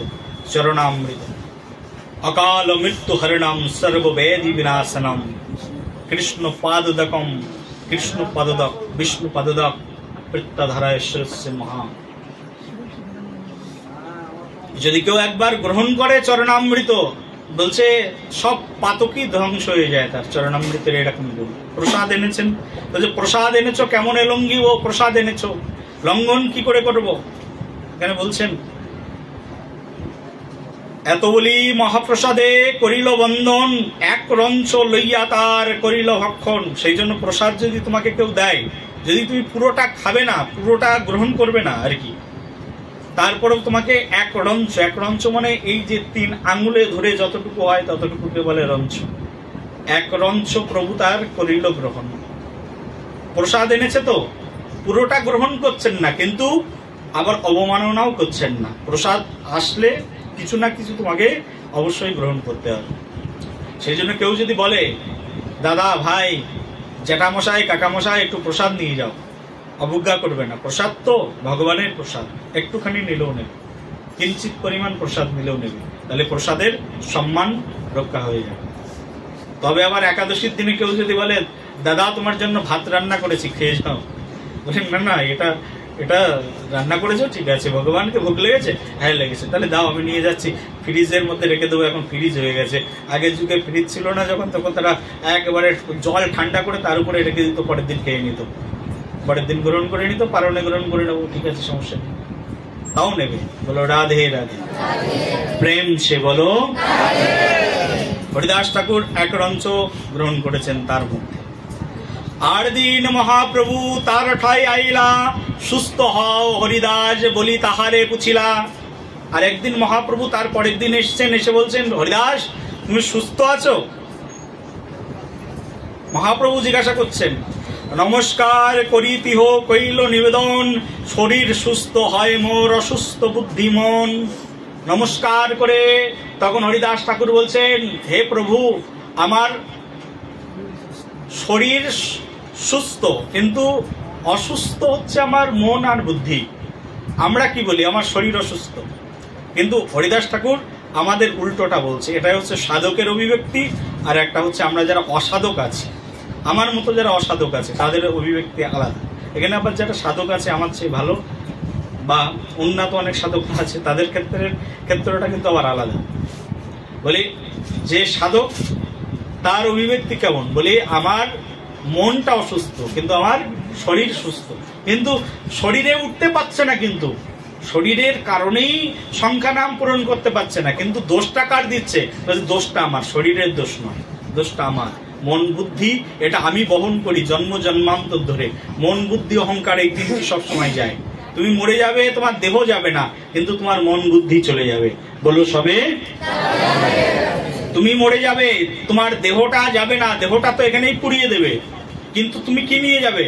তোমার মনটা তো নিয়ে যাবে, মনটা চলে যাবে তোমার সঙ্গে সঙ্গে, তোমার বুদ্ধিটা চলে যাবে। তুমি যা অহংকার করছো অহংকারটা তোমার সঙ্গে সঙ্গে চলে যাবে। এটা ট্রান্সফার হয়ে চলে যায়, এখান থেকে ওখানে, ওখান থেকে ওখানে চলে যায়, বিভিন্ন দেহের মধ্যে চলে যায়, মন বুদ্ধি চলে যায়, কিন্তু দেহটা কিন্তু যায় না। বলো একবার।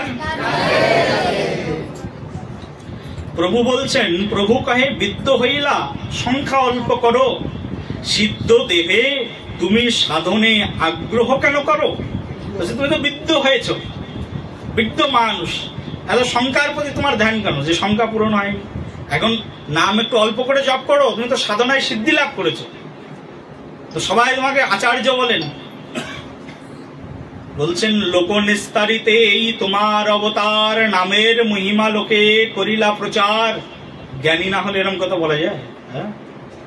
এবে অল্প সংখ্যা করি কর সংকীর্তন, হরিদাস কহে শুনো মোর সত্য নিবেদন। আমার নিবেদন শোনো প্রভু। কি নিবেদন? বলছে হীন জাতিতে জন্ম মোর নিন্দ কলেবর। নিজে হরিদাস ঠাকুর বলছেন। কেউ কেউ আবার বলে হরিদাস ঠাকুর হিন্দু কুলে জন্ম। হ্যাঁ, এটা কিন্তু যথাযথ সত্য প্রমাণ আমি পাই না। ঠিক আছে, এখানে চৈতন্য চরিতামৃত আমাদের অথেন্টিক গ্রন্থ, এখান থেকে চৈতন্য চরিতামৃতে স্বয়ং কৃষ্ণদাস কবিরাজ গোস্বামীর মুখ দিয়ে স্বয়ং হরিদাস ঠাকুর নিজের মুখ দিয়ে বলছেন। বলছে আমার জন্ম কোথায়? বলছে হীন জাতিতে জন্ম মোর নিন্দ কলেবর। আমার জন্ম কোথায়? বলছে হীন জাতিতে জন্ম মোর, হীন জাতিতে জন্ম মোর নিন্দ কলেবর। আমার কলেবর, আমার যে দেহ, এটা জবন দেহ, নিন্দ কলেবর, নিচো কলেবর, আমার দেহটা নিচো। হীন কর্মে রত মই অধম পামর। আমি হীন কর্মে রত, নিজেকে কতটা তুচ্ছ করা যায়। এখানে চৈতন্য চরিতামৃত যিনি লিখেছেন কবিরাজ গোস্বামীপাদ বলছেন পুরুষের কীটতে মুই সে লঘিষ্ঠ। কত দন্য উক্তি! এইরকম গৌড়ীয় বৈষ্ণব জগৎ ছাড়া এইরকম উপমা আর কোথাও পাওয়া যায় না। একবার যদি পড়াশোনার জগতে লেগে যাও না, এই সাহিত্য রস যদি একবার কেউ ঢুকে যায়, পৃথিবীর আর অন্য কিছু তার ভালো লাগবে না। বলো রাধে রাধে, বলো গৌরাঙ্গ ভগবান কি। বলছে আমার কলেবার হীন, আমি নিম্নকুলে জন্মগ্রহণ করেছি। হীন কর্মে রত মই অধম পামার, অস্পর্শ অদৃশ্য মোরে কইলা অঙ্গীকার। রৌড়াব হইতে কারি বৈকুণ্ঠে চড়াইলা। বলছে আমাকে রৌড়াব নরকে যাওয়ার পথ, সেখান থেকে তুমি আমাকে বৈকুণ্ঠে চড়িয়ে দিয়েছো প্রভু, আর কি চাই? আমার জীবন তো তুমি ধন্য করে দিয়েছো। মহাপ্রভুকে বলছে স্বতন্ত্র ঈশ্বর তুমি হও ইচ্ছাময়, জগৎ নাচাও জয়ীছে যারে ইচ্ছা হয়। বলছে তুমিই তো একমাত্র স্বতন্ত্র ইচ্ছা ঈশ্বর, যাকে যেমন করে নাচাও সে তেমন করে এই জগৎ সংসারে নাচতে থাকে। ভগবান যাকে যেমন করে নাচাচ্ছেন তিনি তেমন করে নাচছেন। কাষ্টের পুতুলি যেমন কুহুকে নাচায়, সেরকম কাঠের পুতুল যেমন নাচতে থাকে, আমরা every human beings look like doll, ওই রকম আমরা সবাই এই কাঠের পুতুলের মতো সবাই নৃত্য করছি। দেখো, যার ধনী হওয়ার না, অল্প একটু চেষ্টা করলেই ধনী হয়ে যায়। আর যার ধনী হওয়ার না, সারাদিন গাধার মতো খাটুনি খেটেও ধনী হতে পারে। ভগবান ইন্টেলিজেন্সটা, তার মেধা বুদ্ধিটা তার জন্মের সঙ্গে সঙ্গে দিয়ে দিয়েছেন। হ্যাঁ, যার টাকা ইনকাম করার কোটি কোটি শিল্পপতি হয়ে যাবে, ভগবান তাকে দিয়েই পাঠিয়ে দেন, তুমি শিল্পপতি হয়ে যাবে পরের জন্মে। কেউ গরিব হয়ে জন্মাবে, প্রারব্ধ কর্মফল অনুসারে সে গরিব হয়ে জন্মায়। তো তুমি কষ্ট করে কি করবে? তোমার কর্তব্য কর্ম তুমি পালন করো, এটাই ভুলে যায় সমগ্র জীব, এটাই ভুলে যায়। কেউ টাকার পিছনে দৌড়ায়, তো কেউ স্ত্রীর পিছনে দৌড়ায়, কেউ ঘরের পিছনে দৌড়ায়, কেউ বিল্ডিং এর পিছনে দৌড়ায়। কিন্তু যার পিছনে দৌড়ালে জন্ম জন্মান্তরের ভববন্ধন ছিন্ন হয়ে যায়, তার পিছনে কেউ দৌড়ায় না। প্রেম সে বলো, আরো জোরে বলো। আমি একজন ভিখারি হয়ে জন্মগ্রহণ করবো না, এটা ভগবান পূর্ব থেকে ঠিক করে রেখেছিলেন, সেই জন্য আমি এখন ভিক্ষা করি। বলো রাধে রাধে। আমাদের ফণীভূষণ বাবু শিল্পপতি হয়ে জন্মগ্রহণ করবেন, শিল্পপতি হয়ে যাবেন, ভগবান আগে থেকে ঠিক করে রেখেছেন যে ফণীভূষণ তোকে আমি শিল্পপতি বানিয়ে দেবো, তুই একটু হরিদাস ঠাকুরের সেবা দিস, তোকে আমি আগে শিল্পপতি বানিয়ে দিয়েছেন। দেখুন বাবু দাঁড়িয়ে আছেন। বলো রাধে রাধে। কাউকে কাউকে পূজারি বানিয়ে দেবেন, ভগবান ঠিক করে রাখেন তোকে আমি পূজারি বানাবো, কোথাও যেতে দেবো না, তোকে আমি এটাই বানিয়ে রাখবো। যাকে যার প্রারব্ধে যতটুকু আছে সে এমনিতেই ততটুকু পেয়ে যাবে, বেশি চেষ্টা করা লাগে না। যার যতটুকু বিদ্যার সে ততটুকু পেয়ে যায়, ওর জন্য বেশি চেষ্টা করা লাগে না। যেমন মনে করো আমি হারমোনিয়াম শিখবো, তো আমি ওই বেশি দিন ওইরকম সারেগামা প্র্যাকটিস করিনি, এমনিতেই শিখে গেছি, কারণ আগের জন্মে কিছু করে রেখেছি। ভগবান বলছে এই জন্মে তোকে এমনিতেই শিখিয়ে দেবো। বলো রাধে রাধে। এত শাস্ত্র গ্রন্থ মানুষের সামনে বলবো, এটা ভগবান আগে থেকে ঠিক করে রেখেছেন যে তোকে দিয়েই বলাবো, সেই জন্য বলতে পারছি। অনেক মানুষ সারাদিন সারা রাত পড়ে পড়ে বলতে পারছে না, বলে ভগবান যাকে দিয়ে বলাবেন তিনি এমনিতেই বলবেন। কাষ্টের পুত্তলি যেমন কুহুকে নাচা, ভগবান যাকে দিয়ে যা করান, তোমার প্রারব্ধ কর্মফল অনুসারে তোমার যা কর্তব্য তাই করবে। এই যে আমাদের সুব্রত বাবু দাঁড়িয়ে রয়েছেন, ভগবান বানিয়ে রেখেছেন, বলে তুই যখন এইবার জন্মাবি না তোকে আমি পুলিশ বানিয়ে দেবো। পুলিশ বানিয়ে দিয়েছেন, পুলিশ ইন্সপেক্টর দাঁড়িয়ে আছেন, দেখো একেবারে পুলিশের মতোই দাঁড়িয়ে আছে। যার যেটা দরকার না ভগবান এমনিতেই দিয়ে দেয়, কিন্তু আমরা মিথ্যা প্রচেষ্টা করি, এটা অলিক সংসারে মিথ্যার পিছনে ছুটি। কিন্তু যদি কৃষ্ণের পিছনে ছোট, শুধু কৃষ্ণ ভক্তি করে যাও, দেখবে তোমার কপালে যা আছে না এমনিতেই ভগবান সেটা তোমাকে দিয়ে দেবে। যার কপালে যতটুকু আছে ওটা ভগবান কখনো কাউকে ফাঁকি দেন না। ভগবান যার প্রাপ্য বস্তু তাকে ঠিক সময়, উপযুক্ত সময় তাকে সেটাই রিটার্ন দিয়ে দেয়। তোমার যেটা প্রয়োজন সেটা ভগবান তোমাকে দিয়ে দেবেন, শুধু বিশ্বাস রাখো ভগবানের কথা। হরিদাস ঠাকুর সারা জীবন ধরে হরিনাম কীর্তন করেছেন, হরিনাম কীর্তন করেছেন। আর হরিনাম কীর্তন করার ফলে হরিদাস ঠাকুর আজ কি পেয়েছেন, হরিদাস ঠাকুর নিজেকে এগুলো দন্য উক্তি করছেন, কিন্তু পেয়েছেন কি দেখো। হরিদাস ঠাকুর বলছেন, হে প্রভু, আমরা এখানে সন্দেহে যাচ্ছি না, বলছেন হরিদাস ঠাকুর বলছেন, হে প্রভু, আমি শুনেছি তুমি আর বেশি দিন পৃথিবীতে থাকবে না, কিন্তু তুমি যাওয়ার আগে আমি যেতে চাই, এই ইচ্ছা পূরণ করো, কারণ তুমি বাঞ্ছা কল্পতরু। মহাপ্রভু দেখলেন এ তো আর এক বিড়ম্বনায় পড়া গেল, আমাকে এমন একটা উক্তি বলে আমাকে বেঁধে দিল যে এর ইচ্ছা আমাকে পূরণ করতেই হবে, বাঞ্ছা কল্পতরু। ভগবান যেহেতু বাঞ্ছা কল্পতরু, হরিদাস ঠাকুর বলছেন আমার একটা বাসনা আছে, বাসনা পূরণ করে দাও প্রভু। বলে আমি এই পৃথিবী ছেড়ে চলে যেতে চাই, তোমার আগে যেতে চাই, এখন কৃপা করে আমার যাওয়ার ব্যবস্থা করো। এখন বিশ্বদেবের মতো ইচ্ছা মৃত্যু, কবে মরবেন হরিদাস ঠাকুর নিজেই জানেন। হরিদাস ঠাকুর যাওয়ার জন্য প্রস্তুতি নিচ্ছেন।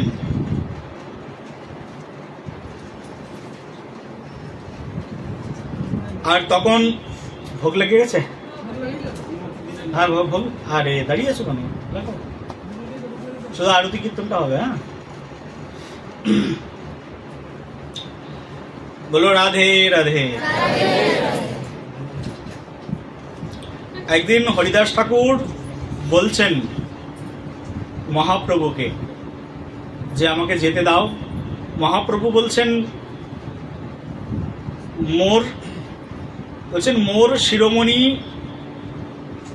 তোমার যোগ্য নহে এই জগতে কেহ আর। হরিদাস, তুমি এমনই যোগ্য যে তোমার মতো যোগ্য এই জগতে আর কেউ নেই। তুমি চলে গেলে এই জগতে নাম প্রেমকে প্রচার করবেন, মহাপ্রভু বলছেন। এই কথা শুনে হরিদাস ঠাকুর বলছেন, হে প্রভু, আমা হেন এক কীট যদি মরি গেলা, এক পিপিলিকা মইলে পৃথিবীর কাহা হানি হইলা। বলছে আমার মতো একটা কীট, পিপিলিকা, বলি পৃথিবীতে কত কোটি কোটি পিঁপড়া আছে, তাই না? একটা পিঁপড়ে মরে গেলে পৃথিবীর পিঁপড়ে জাতি না ধ্বংস হয়, না পৃথিবীর ভারসাম্য নষ্ট হয়, হয় নাকি?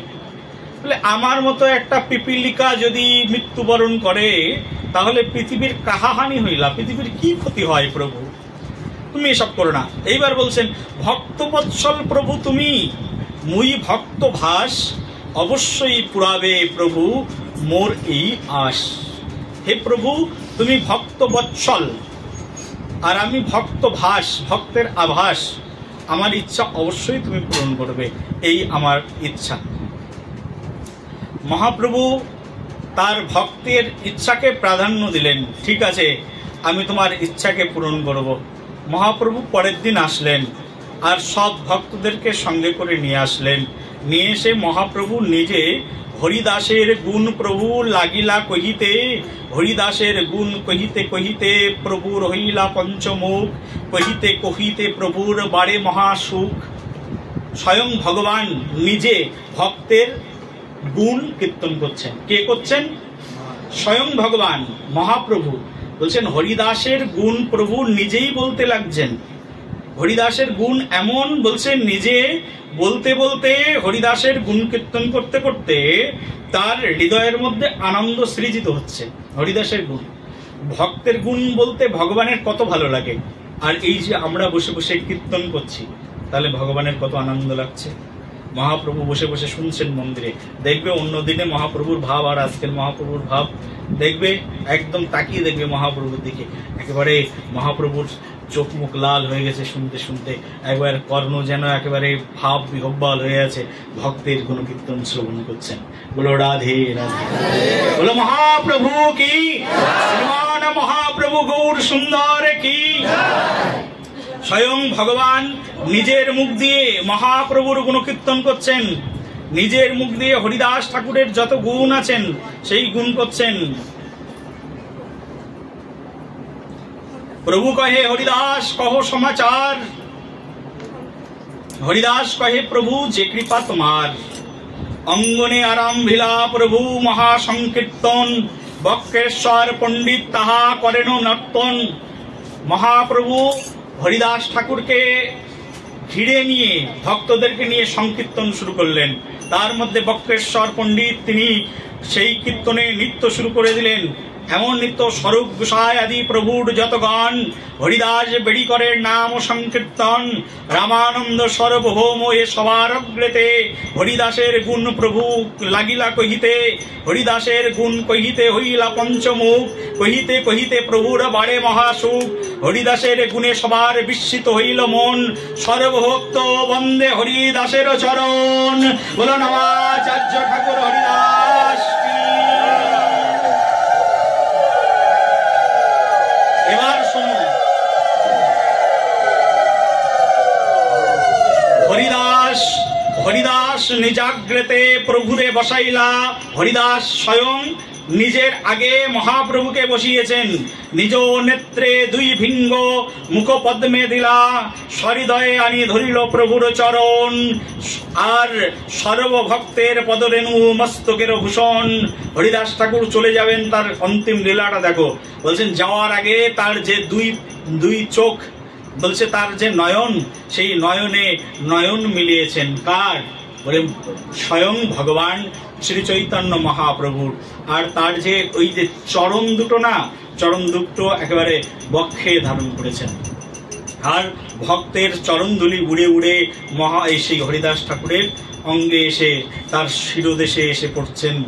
আর সেই পরম আদরে পরম আনন্দে হরিদাস ঠাকুর তখন বলছেন যে সর্বভক্তের পদরেণু মস্তকের ভূষণ, সব ভক্তের পদধূলি আমার মস্তকের ভূষণ। যদি মৃত্যুটা এমন হয় কত আনন্দের বলো তো। ভক্ত সঙ্গ আছে আর স্বয়ং ভগবান আছেন। ভগবানের চরণ দুটো বুকের উপরে প্রতিস্থাপন করেছেন আর নয়ন দিয়ে ভগবানের রূপ মাধুরীমা দর্শন করছেন। আর পরম প্রয়াণের দিন, পরম শেষের দিন, পরম যাত্রার দিন স্বয়ং ভগবানকে একেবারে বক্ষ মন্দিরের মধ্যে প্রতিস্থাপন করেছেন। আর নয়ন দিয়ে ভগবানের নয়ন দুটোকে তার বদন মাধুরীমাকে দর্শন করছেন। যে বদন মাধুরীমা দর্শন করতে করতে রাধারানী মূর্ছিত হয়ে যায়। যে বদনের এক ঝঙ্কার, বদনের এক রূপচ্ছটায় কোটি কোটি ব্রহ্মা পর্যন্ত মদন পর্যন্ত মোহিত হয়ে যায়। সেই ভগবানের সেই মদন মোহন রূপকে, সেই ভগবানের পরম তৃপ্তময় রূপকে স্বয়ং হরিদাস ঠাকুর দর্শন করছেন আর চরণ দুটি বক্ষ মন্দিরে প্রতিস্থাপিত করেছেন। আর যে মুখ দিয়ে এতদিন ধরে হরিনাম মহামন্ত্র কীর্তন করেছেন, সেই মুখে আজকে হরিদাস ঠাকুর কি বলছে জানো? সেই মুখ দিয়ে হরিদাস ঠাকুর বলছেন শ্রীকৃষ্ণ চৈতন্য শব্দ বলে বারবার। কি শব্দ? বলো শ্রীকৃষ্ণ চৈতন্য ভগবান কি। এই শ্রীকৃষ্ণ চৈতন্য শব্দ বলে বারবার। প্রভু মুখ মাধুরী পিয়ে নেত্রে জলধার। শ্রীকৃষ্ণ চৈতন্য শব্দ করিতে উচ্চারণ, নামের সহিত প্রাণ করিল নিষ্ক্রমণ। হরে কৃষ্ণ কৃষ্ণ কৃষ্ণ হরে হরে, হরে রাম রাম রাম হরে হরে। মহাযোগীশ্বর প্রায় দেখি সৎসঙ্গে মরণ, বিশ্বের নির্জান সবার হইল স্মরণ। বলো বিশ্বদেব মহারাজ কি। হরিদাস ঠাকুর সেই মহাপ্রভুর মুখভৃঙ্গে তার নয়নে নয়ন মিলিয়ে তার চরণ দুটিকে বক্ষ মন্দিরে প্রতিস্থাপিত করে তার জিহ্বার উপরে শ্রীকৃষ্ণ চৈতন্য শব্দ করিতে উচ্চারণ, শ্রীকৃষ্ণ চৈতন্য শব্দ করিতে উচ্চারণ, মুহুর মুহুর বারবার শ্রীকৃষ্ণ চৈতন্য শব্দ, শ্রীকৃষ্ণ চৈতন্য শব্দ করিতে উচ্চারণ, নামের সহিত প্রাণ করিল নিষ্ক্রমণ। আজকে আমার নামাচার্য ঠাকুর হরিদাস আজকের এই তিথিতে শ্রীকৃষ্ণ চৈতন্য শব্দ উচ্চারণ করতে করতে পরমধাম লাভ করে গেছেন।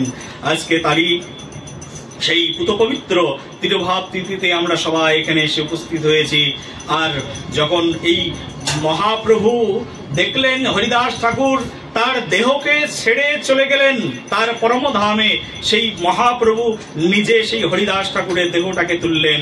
এই যে হরিদাসের তনু প্রভু কোড়ে উঠাইয়া অঙ্গনে নাচেন প্রভু প্রেমাবিষ্ট হইয়া, হরিদাসের সেই দেহটাকে মহাপ্রভু কোলের মধ্যে নিয়ে অঙ্গনে নৃত্য করছেন প্রেমাবিষ্ট হয়ে। প্রভুর আবেশে আবেশে সর্বভক্তগণ প্রেমাবেশে সবে নাচে করেন নৃত্যন, এই মতে নিত্যে প্রভু করেন কথন, স্বরূপ গোসাই প্রভুকে কইল সাবধান, হরিদাস ঠাকুরের তবে চড়াইয়া বিমান সমুদ্রে লইয়া গেল করিয়া কীর্তন। হরিদাস ঠাকুরকে বিমানে চড়িয়ে নিয়ে সমুদ্রে নিয়ে গেলেন, আর সমুদ্রের পাড়ে গিয়ে বালুকার উপরে নিজে নামাচার্য ঠাকুর হরিদাসকে সমাধিস্থ করলেন নিজের হাত দিয়ে স্বয়ং ভগবান। বলি যার এই জগতে কেউ নেই তার ভগবান আছে, তার প্রমাণ স্বয়ং এখানে দেখিয়ে দিয়েছেন নামাচার্য ঠাকুর হরিদাস। বলো ঠাকুর হরিদাস কি? হরিদাস ঠাকুর তো বিয়ে করেননি, ছেলে নেই মেয়ে নেই, পিণ্ডদান কে করবেন, তর্পণ কে করবেন? স্বয়ং ভগবান নিজে হাতে করে নিয়ে হরিদাস ঠাকুরকে সমাধিস্থ করলেন। আর সমাধিস্থ করে সেই বালুকা বলছে বালুকায় গর্ত করি তাতে শোয়াইলা, চারিদিকে ভক্তগণ করেন কীর্তন, বক্রেশ্বর পণ্ডিত করেন আনন্দে নর্তন। বক্রেশ্বর পণ্ডিত আনন্দে নৃত্য করতে থাকলেন। হরিবল হরিবল বলে গৌরব রায়, আপনি শির হস্তে বালি দিলেন তার গায়ে। বলো হরিবল, বলো হরিবল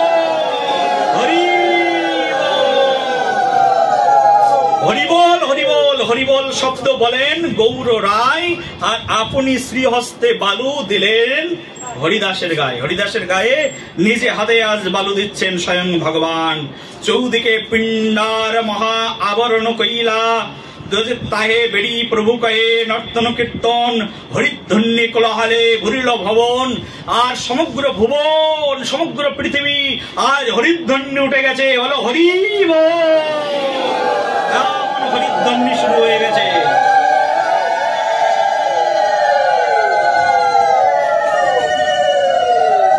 এবার মহাপ্রভু বালুকাতে সমাধি দিয়ে সিংহদ্বারে আসি প্রভু পাশরির ঠাই, আচল পাতিয়া প্রসাদ মাগিল তথায়। একেবারে আচল পেতে বলছেন আমার হরিদাস ঠাকুরের নির্যান।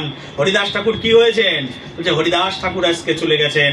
পৃথিবীর শিরোমণি আসিলা ঠাকুর হরিদাস, তাহা বিনু রত্ন শূন্য হইল মেদিনী। আজকে পৃথিবী একেবারে রত্ন শূন্য হয়ে গেছে, হরিদাস চলে গেছে। একেবারে আচল পেতে ভিক্ষা করতে গেছেন যে আজকে হরিদাস ঠাকুরের তিরোভাব তিথি, তোমরা কিছু আমাকে দাও। স্বয়ং ভগবান আজকে রাজা আজকে ভিখারি হয়েছেন, প্রজার কাছ থেকে ভিক্ষা নিচ্ছেন। দাও ভিক্ষা দাও হরিদাস ঠাকুরের জন্য। যাও বাবা ভিক্ষা করো। হরিদাস ঠাকুরের জন্য ভিক্ষায় বেরিয়ে গেছেন স্বয়ং ভগবান। যে ভিক্ষা, সেই ভিক্ষা নিয়ে হরিদাস ঠাকুরের উদ্দেশ্যে মহাপ্রভু নিজে হাতে করে পরিবেশন করছেন প্রসাদ। নিজে হাতে করে মহাপ্রভু সবাইকে খাওয়াচ্ছেন, এসো প্রসাদ গ্রহণ করো। আর এই যে বাবা এদিকে হরিদাস ঠাকুরকে এমন করে সেই প্রসাদ প্রদান করছেন। এই হরিদাস ঠাকুরের উৎসবে, সেই বিজয় উৎসবে যারা এসছেন ভালো করে শোনো, বলো রাধে রাধে। ওখানেই বসো, চলে যাবে, ওখানে বসো, চলে যাবে, তোমার কাছেই চলে যাবে। বসে পড়ো, উঠবে না, বসে যাও, উঠবে না, ডিস্টার্ব হচ্ছে, কথা চলছে। এই যে উঠে আসছো কেন? এখানে বসো, ওখানে বসে যাও। হ্যাঁ তাহলে ও তো যাবে তো সবাই কাছে।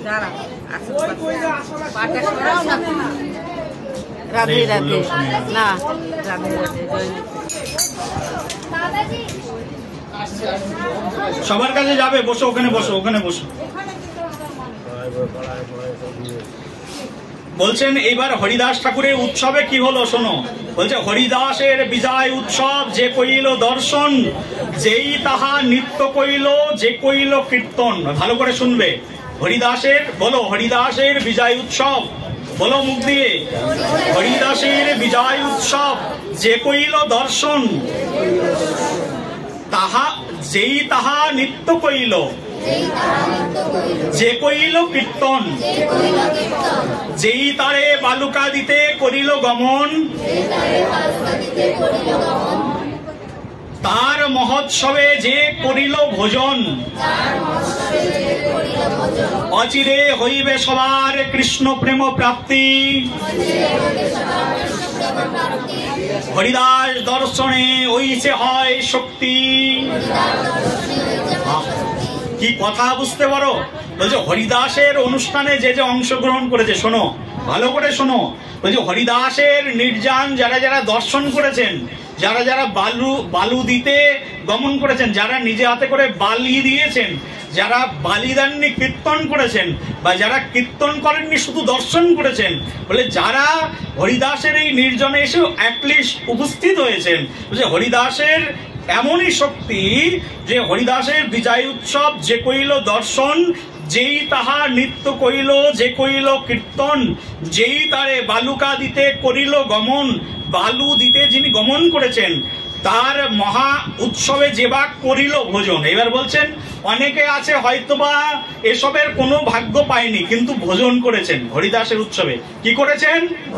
বলছে হরিদাসের উৎসবে ভোজন করেছেন, তার মানে আহার করেছেন। এই যে আজকে প্রসাদ হবে এখনই, এই প্রসাদ বলছে যারা ভোজন করেছেন, বলছে অচিরে হইবে সবার কৃষ্ণ প্রেম প্রাপ্তি। অচিরেই সবার কি হয়ে যাবে? বলছে অচিরেই হইবে সবার কৃষ্ণ প্রেম প্রাপ্তি। যারা যারা অংশগ্রহণ করেছেন আজকের এই অনুষ্ঠানেও, হরিদাস ঠাকুরের তিরোভাব কিন্তু নিত্য। এটা সেই দিন হয়েছিল, আজকে হচ্ছে না এরকম নয়, নিত্য লীলা হরিদাস ঠাকুরের। বলছে এই হরিদাস ঠাকুরের উৎসবে যে অংশগ্রহণ করেছেন, যারা যারা আজকে এখানে এসে উপস্থিত হয়েছেন, আজকে যারা যারা ভক্তি কুটিরে উপস্থিত হয়েছেন, এক কথায় বুঝে নাও আজকের এই দিনে বলছে অচিরে সবার হবে কৃষ্ণ প্রেম প্রাপ্তি। অচিরেই কি হবে? বলো কি হবে? কারণ আজকেও হরিদাস ঠাকুরের তিরুভাব তিথি, এখানে মহাপ্রভু এসেছেন। বলছে অচিরেই হইবে তার কৃষ্ণ প্রেম প্রাপ্তি। বলি এই জন্মে হলো না, এ জন্মে কই হরিনাম জপে রুচি আসলো না। বলি এক না এক জন্মে তোমার অবশ্যই হবে, কারণ একদিন যিনি হরিদাস ঠাকুরের এই উৎসবে ভক্তি কুটিরে এসে অংশগ্রহণ করেছে তার হবেই হবে, হতেই হবে। তাহলে কৃষ্ণদাস কবিরাজ গোস্বামী পাদের লেখনী মিথ্যা হয়ে যাবে। কবিরাজ গোস্বামী পাদ বলছে, দেখো অন্তিম লীলার 11 পরিচ্ছেদের 92 নম্বর 92 ভার্সেস শ্লোক পড়ছি আমি। হরিদাস ঠাকুর কে এই অনুষ্ঠানে যারা যারা অংশগ্রহণ করেছেন, বলছে অচিরে হইবে সবার কৃষ্ণ প্রেম প্রাপ্তি। হরিদাস দর্শনে হইছে হয় শক্তি। কৃপা করে কৃষ্ণ মোরে দিয়াছিলেন সঙ্গ, স্বতন্ত্র কৃষ্ণের ইচ্ছা কইল সঙ্গ ভঙ্গ। নিতাই গৌর প্রেমানন্দে হরি হরি। স্বয়ং ভগবান বলছেন যে আমাকে কৃপা করে স্বতন্ত্র ঈশ্বর আমাকে সৌভাগ্য দান করেছিলেন হরিদাস ঠাকুরের মতো ভক্তের সঙ্গ করতে। বলি হরিদাস ঠাকুরের মতো ভক্তের কথা যদি কেউ শ্রবণ করে, অচিরাত তার হৃদয়ের মধ্যে কৃষ্ণ প্রেম, কৃষ্ণ ভক্তি জাগরিত হয়ে যায়। এই উৎসবে যারা যারা এসছেন অত্যন্ত পরম ভাগ্যবান, পরম ভাগ্যবতী, কারণ বহু বহু ভাগ্যে আপনাদের আজকের এই উৎসবে অংশগ্রহণের সৌভাগ্য লাভ হয়েছে। সবার চরণে আমার কোটি কোটি প্রণাম।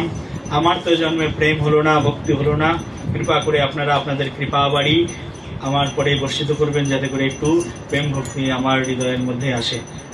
সবাই কৃপা করবেন আমাকে। আমরা এই অনুষ্ঠান মাত্র আমরা ভক্তি কুটির মন্দির করেছি 3 বছর, এই হরিদাস ঠাকুরের উৎসব করছি 2 বছর। আর এই হরিদাস ঠাকুরের উৎসব আমরা প্রথম বছরও করিনি বা করা হয় না স্বাভাবিকভাবে, কিন্তু যার অনুপ্রেরণায় করেছি তিনি হচ্ছেন আমার ফণীভূষণ দাদা। দাদা একটু এদিকে আসেন। তো ওনার অনুপ্রেরণায় আজকে অনুষ্ঠান শুরু হয়েছে, ওনার জন্যই শুরু হয়েছে ভক্তি কুটির এই হরিদাস ঠাকুরের উৎসব। হরিদাস ঠাকুরের উৎসবে যান, ওখানে প্রসাদী করে নিন, প্রসাদী করে নিন, এখানে হরিদাস ঠাকুর প্রসাদী। হ্যাঁ, এই হরিদাস ঠাকুরের উৎসবে যত যোগদান করব ততই আমাদের প্রেম ভক্তি পরিবর্তিত হবে। হরিদাস ঠাকুর এইরকম যে হরিদাস ঠাকুরের কথা কীর্তন শ্রবণেই মহাপ্রভু এত সন্তুষ্ট হন যে মহাপ্রভু তার সর্বশক্তি অর্পণ করে দেন। হরিদাস ঠাকুরের কৃপা এরকম। আমাদের এক দাদা ছিলেন, তিনি এরকম তার মানে হাঁটতেই পারতেন না, কিন্তু এত অসুস্থ ছিলেন আর এতটা তাদের ফ্যামিলি অসচ্ছল ছিল, কিন্তু তারা মনে প্রাণে সবাই হরিদাস ঠাকুরের ভক্ত ছিলেন।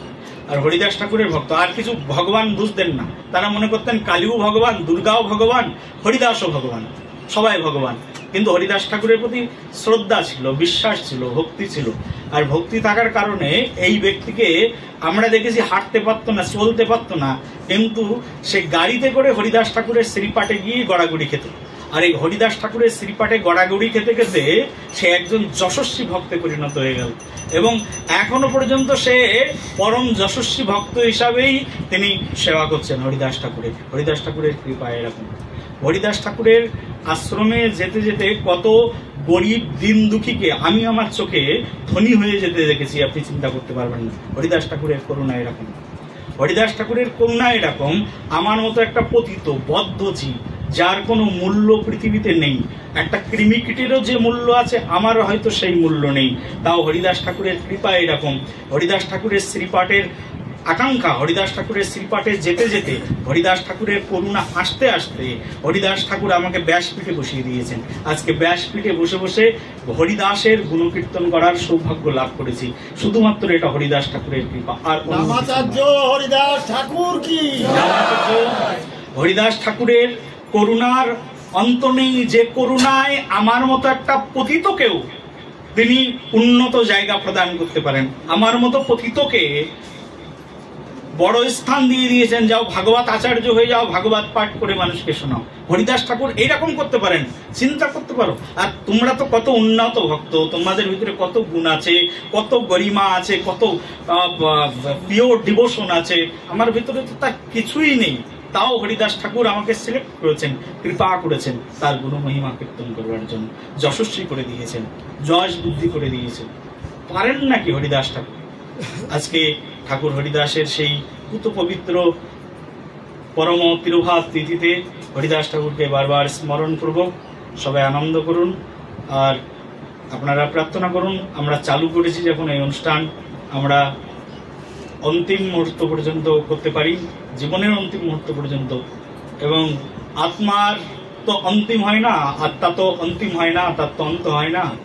যতদিন মনুষ্য দেহে আছি ততদিন হরিদাস ঠাকুরের গুণকীর্তন করতে পারি, এই কামনা করে আজকের ভাগবত কথার এখানে বিশ্রাম। সবাই উলুধ্বনি হরিধ্বনি করে জয় জয়